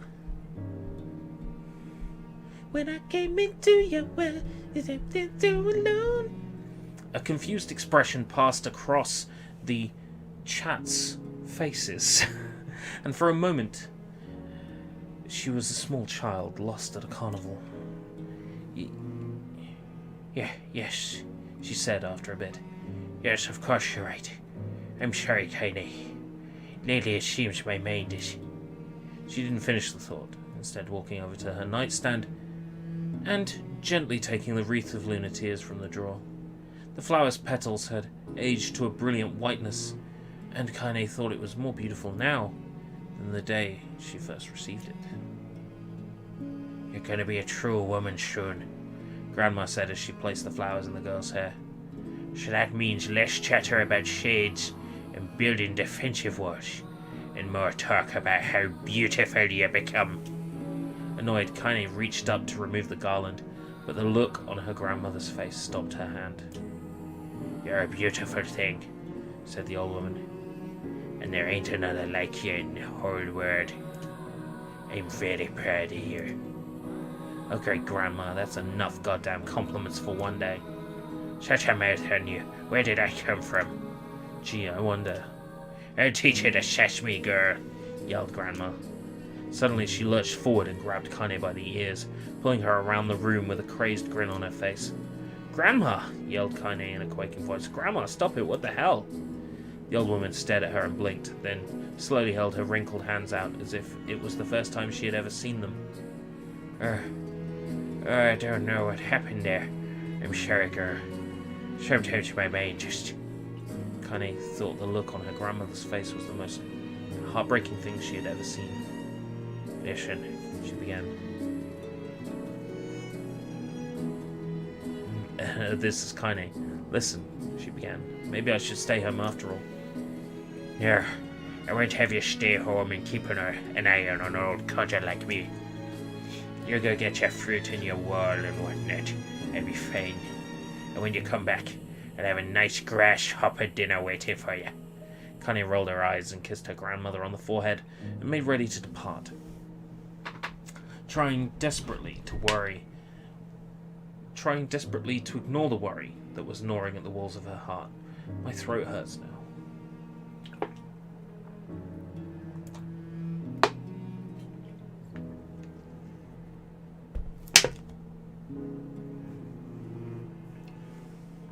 Kaine could feel the old woman's eyes watching her as she moved down the path. Don't turn around, she told herself. But in the end, the temptation was too great. She spun on her heel for one final look and saw a small, bent woman standing in front of a ramshackle hut with a sad expression on her face. God, she looks so old now. It's like the wind could just reach down and carry her away. Kaine worried about her grandmother all day, causing her work to suffer. What little fruit she could collect was tossed carelessly into the wheelbarrow, and she only found a couple of stones before losing interest in the project. Finally, as dusk approached, she decided to call it a day. Cursing herself for the lack of focus, Kaine pushed the nearly empty wheelbarrow back down the path. As she crested the final hill, she suddenly froze in place. The wheelbarrow fell from her fingers and collapsed on its side, sending a few pieces of wrinkled brown fruit rolling back down the hill. Her gaze was transfixed by a thick black cloud that hovered just ahead. Tracing its path with a finger, Kaine suddenly felt her stomach knot in on itself. No. Oh gods, no. Her grandmother's house was ablaze, the flames licking up as if trying to touch the sky itself. Grandma! Grandma! Kaine ran then, faster than she had ever moved in her life. Once she tripped on a stone and went sprawling into the rocky ground, but she leapt to her feet and continued running, unmindful of the blood that spilled from her wounded hands and knees. As she got closer and closer, Kaine's mind began to race in time with her footfalls. It's too dark. It's too dark. Not just fire. Can't be fire. Too much smoke. Gotta save her. Gotta save her. She burst into the front yard and came to a sudden halt. Her worst suspicions confirmed. The smoke from the fire was mingling with the thick, inky blackness of an enormous shade. The massive creature supported itself on 3 twisted feet and achieved balance through a means of a large, armored tail. Scales, horns, and claws sprouted from the body in a random, chaotic pattern, giving it the appearance of a lizard designed by some insane god. Seeing Kaine, it let out a roar and flicked its tail, sending small whirlwinds spinning around the yard. For a moment the creature retreated into a shimmering, inky blackness, as if her mind was unable to comprehend. For a moment the creature retreated into a shimmering, inky blackness, as if her mind was unable to comprehend that such a thing could actually exist. Then the smell hit her, a blend of rotted meat and excrement, and the horror became real once more. The creature bellowed again, and this time Kaine responded with a scream of her own. "Alright, you bastard," she thought as her scream echoed off the high cliffs around them. "It's you and me, let's go." The shade eyed Kaine with bemused interest, then it began looking from her to the house and back again, as if urging her to look at the destruction it had so gleefully wrought. With dread building in her heart, Kaine glanced towards the house. Through the smoke and flame she spotted a small figure struggling to escape the ruins. "Grandma!"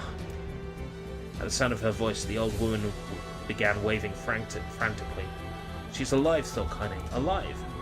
Kaine's legs sprang to life as she raced across the yard toward the flaming wreckage of the house. Before she could advance a few more steps, the shade opened its mouth and let out a roar powerful enough to uproot trees and send them flying. The blast sent Kaine tumbling through the air before smashing her against the rocky earth. Stars danced in front of her eyes as she tried to remember how her legs worked. "Get up! Get up! Get up! Get up! Get up! Get up now!" As Kaine struggled to her feet, the shade stomped toward the house and pinned her grandmother to the ground with the tip of a claw. The old woman struggled to move the claw from her stomach, but she might as well have been pushing a mountain. She coughed briefly, sending a small spray of blood into the air, then collapsed to the ground, her energy spent. Kaine lurched to her feet, only to fall back to earth with a grasp. Her ankles were on fire. One or both of them were surely broken.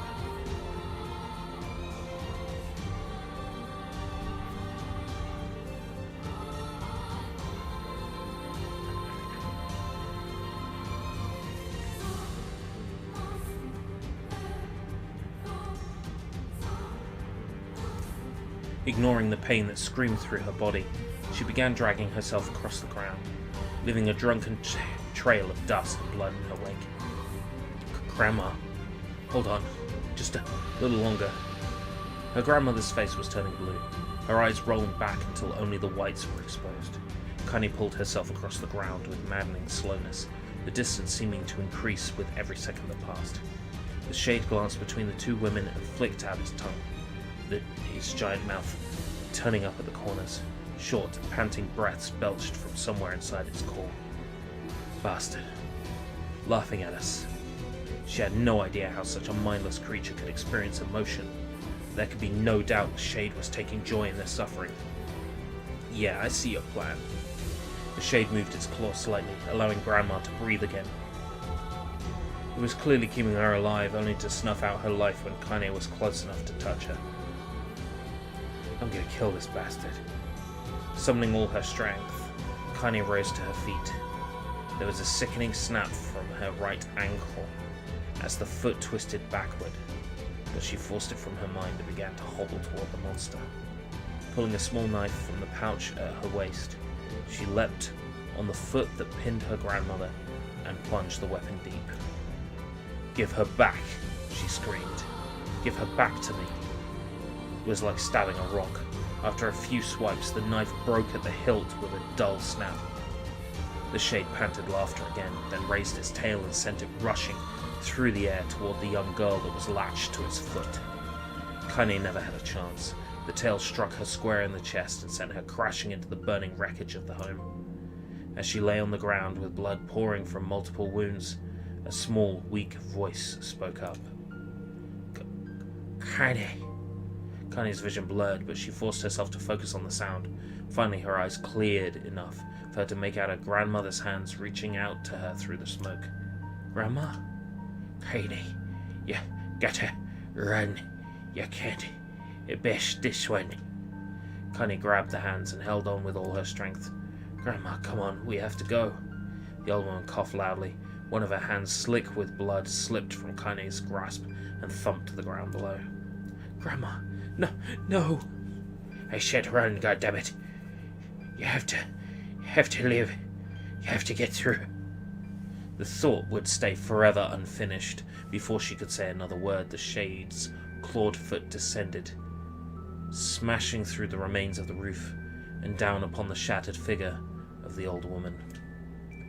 Blood oozed from gaps in the creature's toes as the terrible putrid smell assaulted Kaine's nose once again. She stared at the foot, dumbfounded, convinced that what she was seeing could not possibly be real. When the creature finally lifted its appendage, all that remained underneath was a twisted, unrecognizable mass of rubble and red. Her grandmother was gone. Kaine blinked, trying to feel the hands which had been in hers just a moment before. For a fleeting instant, she could remember the warmth of that embrace, the trembling of the fingers, but then the sensation drifted away on the breeze and was gone. Memories flashed through Kaine's mind, one after the other, faster and faster, until they became a meaningless jangle of noise. Kaine screamed then, a thunderous sound that echoed off the cliffs and seemed to roll away forever. The Shade eased forward, black ichor pouring from its mouth and dissolving into smoke on the ground below. The earth shook with every step as it crept towards its prey. Kaine's body slowly rose as if controlled by a mad puppet master. Her arms and legs were bent at impossible angles. Her head lolled dangerously to the side, yet somehow she managed to stand. Staring at the Shade, her eyes began to glow with a deep red fire. The creature, so confident just moments before, took a slow, hesitant step backwards, trying to discern if this broken human could possibly pose a threat. Kaine seized the moment. Laughing like a madwoman, she leapt into the air and plunged the shattered hilt of her knife deep into the leg of the Shade. The Shade shook Kaine off like a fly, sending her crashing to the earth once again. Her chest rose and fell slowly, as if a great weight were resting on it. Moist sounds of pain echoed through her mind. Something warm and thick oozed from her ears. Is that blood? I think it is. I think I'm bleeding to death. No, can't die. Grandma told me to live. Deep inside Kaine's mind, something finally broke. The sound, the pain, the smoke, the flames, all of it faded away until all that remained was a single incantation repeated over and over again. Kill it. Kill it. Kill it. Kill it. Kill it. Kill it. Kill it. Kill it. As the spark that was Kaine slowly began to flicker and die, she felt her desire to kill and her desire to live blend into one. The distance between heartbeats grew longer and longer and longer.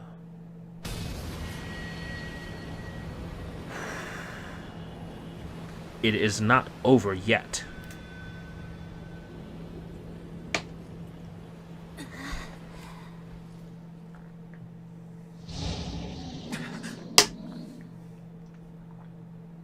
The beast approaches.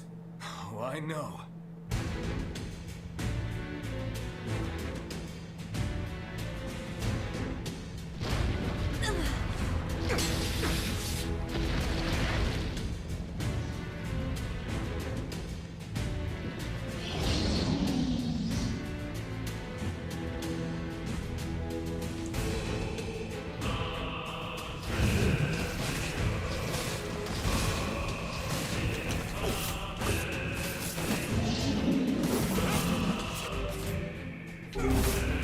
Anger this creature must have. How did it even survive these past 5 years? I'm not gonna let this happen again. It dies today. My sword feels lighter. It's not the blade, but the skill of the user. Strike it down.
What's that? More?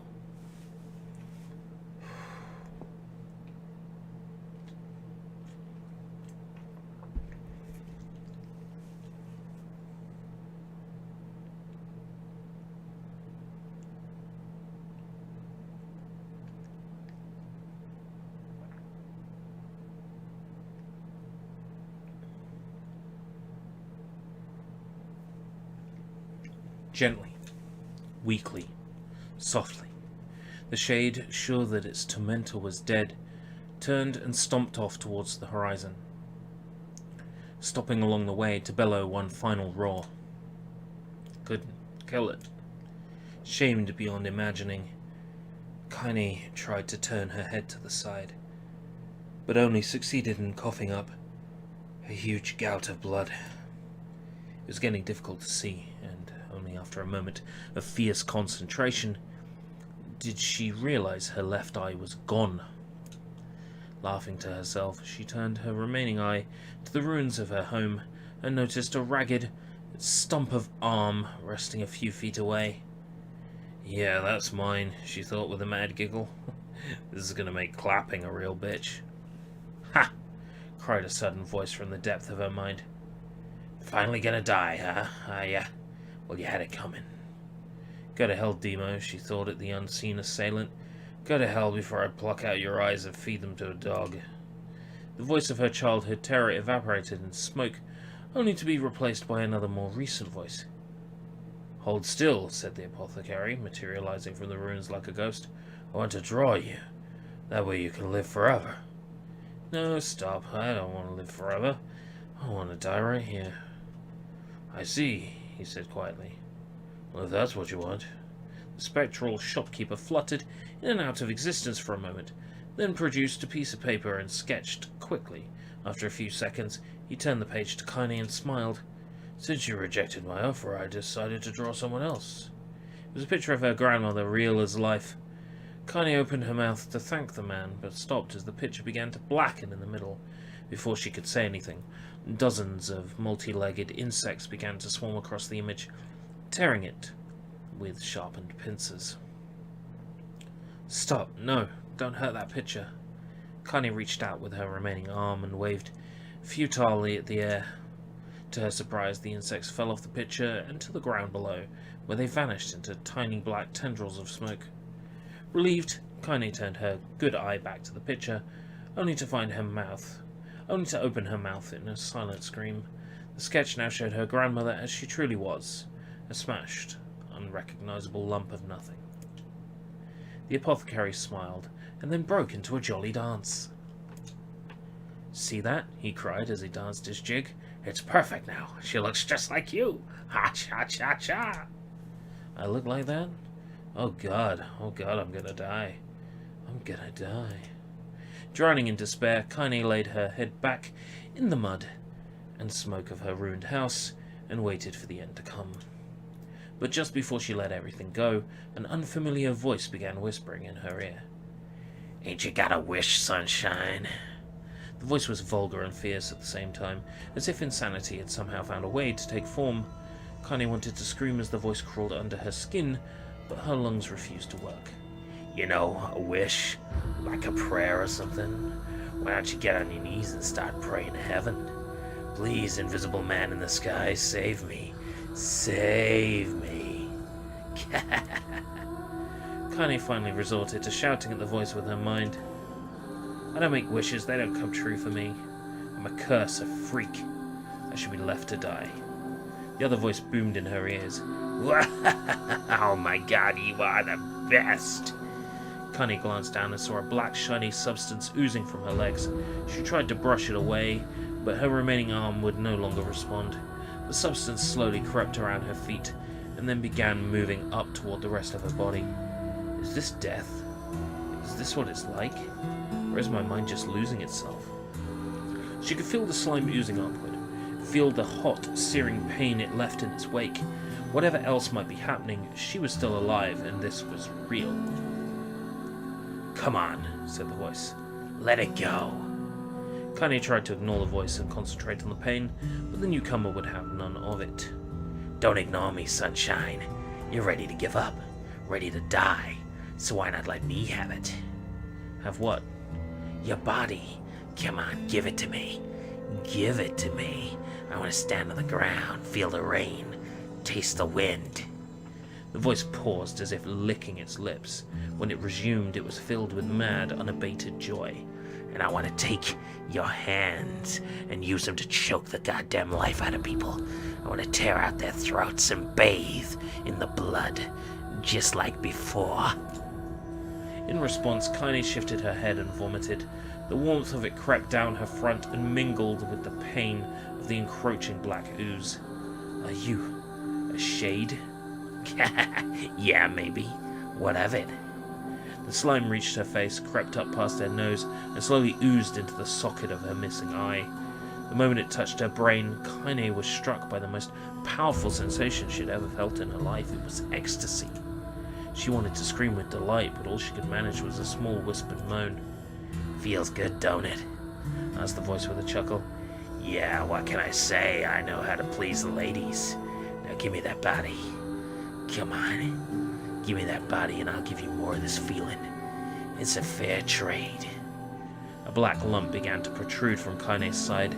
As she watched, it grew longer and thicker, eventually taking the form of her missing arm. "I can see better," she thought. "My eye must be growing back too." The slime reached up to envelop the rest of her face, but she managed to brush it away. "Stop," she whispered, marveling at how she had managed to regain her voice. "Stop." The black ooze hesitated, as if considering this request, then quickly shimmered down her body before disappearing in a cloud of smoke. "Ah, what the hell, sunshine?" screamed the voice. "We had a deal. I thought you wanted to die." Grandma said, "Can't die yet."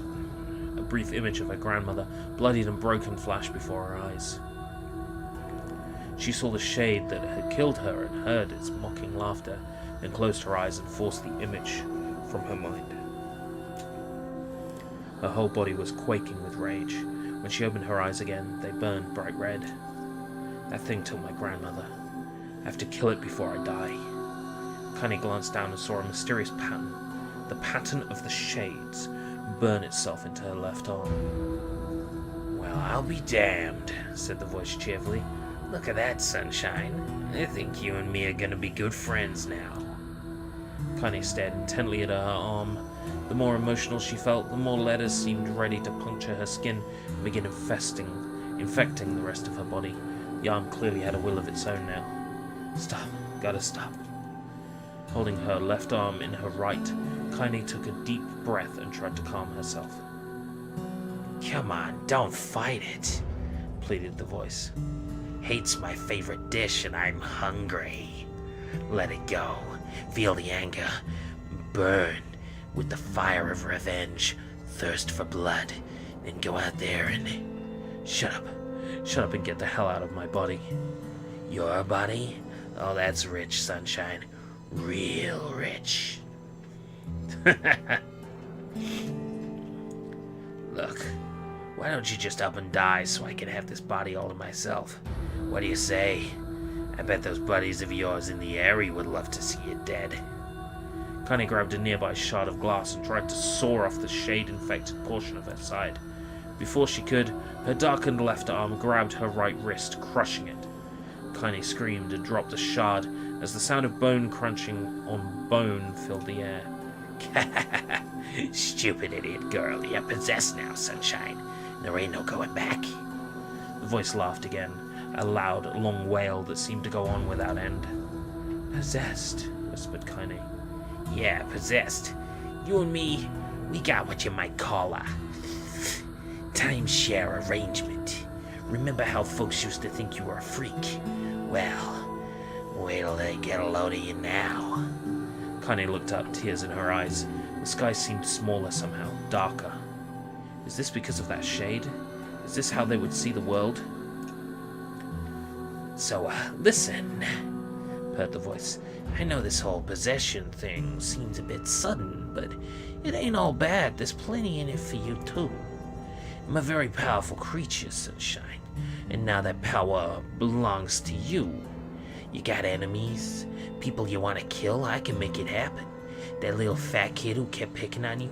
That big old shade that squashed your granny? We'll wrap them up in their own assholes. No more abuse for you, Sunshine. No more pain. Wait, said Kaine. You're a shade. Why would you help me kill another shade? What? You think I'm some kind of racist? Some killing snob? I don't give a good goddamn who you murder, honey pants. I just want to drink from the well. Kaine considered this as she struggled to her feet, the power of the shade coursing through her. The smoke from her house was drifting away with the wind, and she enjoyed the way the cool evening breeze felt on her new left arm. After a long pause, the voice spoke up again. So how about it? You and me, we could have some good times together. Look, I'll even take care of that bloody part if you don't want. Fuck off, asshole, muttered Kaine. I'll handle the killing.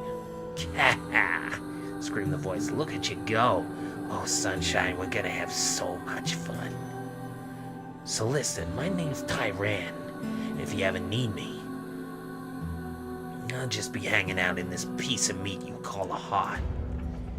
Now get to it. The more you kill, the more your heart turns rotten and sour. And I like rotten and sour. Kaine found herself nodding at the voice. Yeah, she said. Yeah, I think this can work. I'm gonna find that shade and I'm gonna strangle it with its own guts. And when I'm done, I'm gonna do the same to you, Tyran. Count on it. Ha! Laughed Tyran. I have shit bigger than you, kid. So good luck with that. Oh, and hey, one more thing. Right now, you and me are sharing this body, but if you ever run out of hate, if you ever, go soft, then I'm gonna take over everything. So keep on killing, Sunshine, and watch your back. The voice grew fainter and gradually faded away, fading to somewhere deep inside Kaine herself. Kaine waited until she was sure the voice was gone, then waved her new left arm around for a few minutes. Feels perfectly normal, she thought. It feels like mine. Desperately, she began poking and prodding at the new limb, determined to find something wrong with it. She didn't want it to feel normal. That would mean the creature inside her had already won. I'm not a shade. I'm Kaine.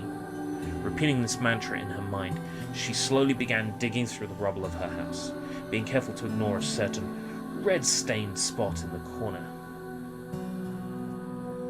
You gave the mysterious voice a Cockney accent. Well, I tried to be more accurate to how Tyran sounds this time around. Finally, after what seemed like an eternity of heartbreaking work, she found what she was looking for. It was the wreath of lunar tears. Though it had been through hell and back, the garland's petals were as bright as ever. Kaine started to place it in her hair and slowly lowered the wreath and stared at it. I'm sorry, Grandma. I'm so sorry. But I don't deserve to wear this anymore. You don't deserve to wear this uniform, Captain Jean-Luc Picard of the USS Enterprise. Make it so. Make it so. I'm possessed, corrupted, a freak. And this time I don't think there's any going back. Holding the flowers to her heart, Kaine fell to the ground and sobbed. As night gradually lightened to dawn and the people of the area arose to their daily lives, she remained in that position, as if tears could somehow wash away the horror that now infected her world. Fuck. Stay alive. Stay alive. Grandma. Kaine, you gotta live. You gotta come back to us.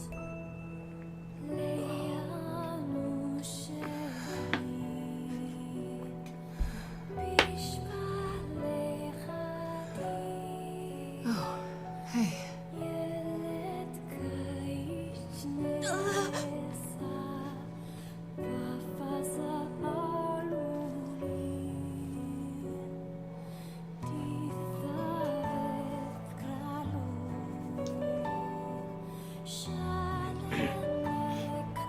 Emil, you were the one calling me, weren't you? You still recognize me?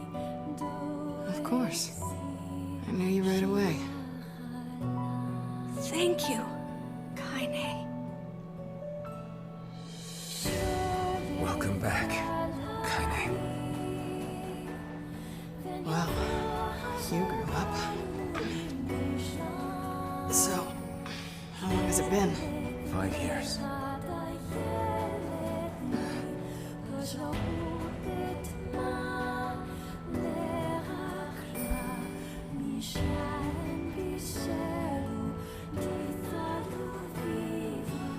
Shit. That's a long time. Any luck with Yona? We are still no closer to finding her. We need a way to locate the Shadow Lord. By the way, this is for you. Is that a lunar tear? It's not as good as your grandmother's, but I tried. No, it's great. Thank you.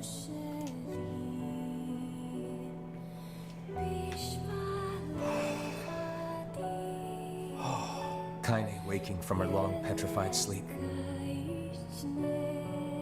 Emil's unflagging kindness. Our reunion was a happy one, and we let it wash over us like rain. That is, until Devila and Popola had to go and ruin it all.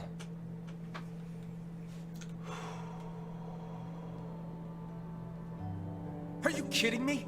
You can't be serious!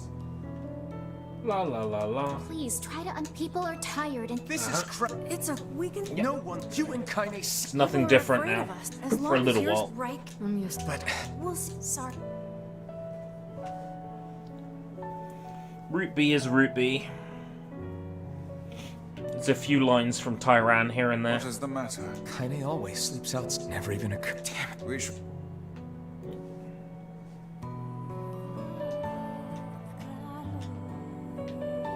I didn't get much sleep that night. For the first time in my life, We're gonna go save. And then for the first I'm gonna time go in get my some life, sleep. I doubted Popola. Those feelings are pointless in the end. They said and did what they did for the sake of the village.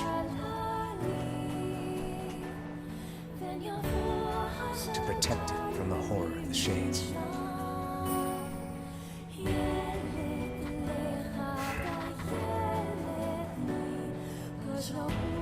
Really, how can I blame Devil and Popola? In the end, I'm just as bad.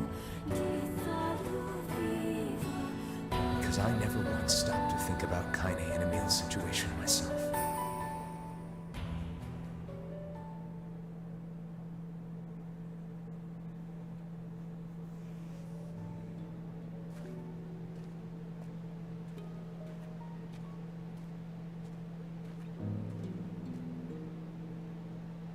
I should apologize to Kaine and Emil, but what good would that even do? I got a fire going, Kaine. Wait, is that? Campfires? I'm so happy to get to talk to you again, Kaine. New scene. Yeah, me too. I tried everything I could think of to save you, you know. I polished you with a special cloth. I poured warm water over you. Wait, you poured water on me? Yeah, but it didn't really do much except make you all shiny. Cute. Hey, Emil. Thanks for saving me. I guess you noticed how I look different now. I'm sorry, Emil. I'm sorry for all of it. Well, I mean, this new form isn't all bad, you know? At least I can look at you when we talk, right? Hey, so why don't you tell me something about yourself? I'm not very interesting. Sorry. Come on, I just want to know you better. Please? Fine. This all happened when I was a kid. Before the whole shade possession thing. My body is different. And when the villagers found out about it, they started treating me like a freak. But one person, my grandmother, accepted me just as I was. No matter how bad things got. She gave me the strength to keep going. She's really special to you, huh? Yeah. Oh, hey! That gives me an idea. Since we cured your petrification, we should start looking for a way to cure your possession in my body. I know we can do it if we all work together. Heck, it'll probably be super easy. Let me guess. More warm water? Okay. Can we just forget I told you about that? Cute.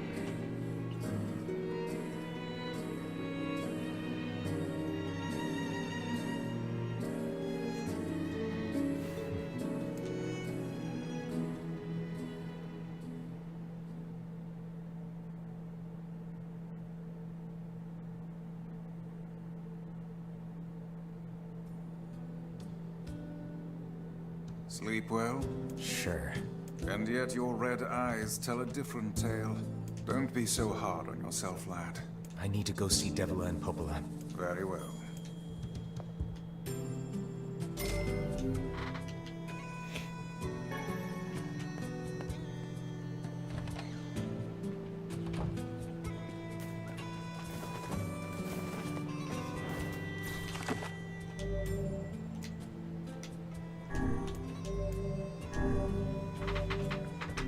Okay. Thank you very much for joining me. I'm just going to bring it to a close. Until next time, if we live that long, bye.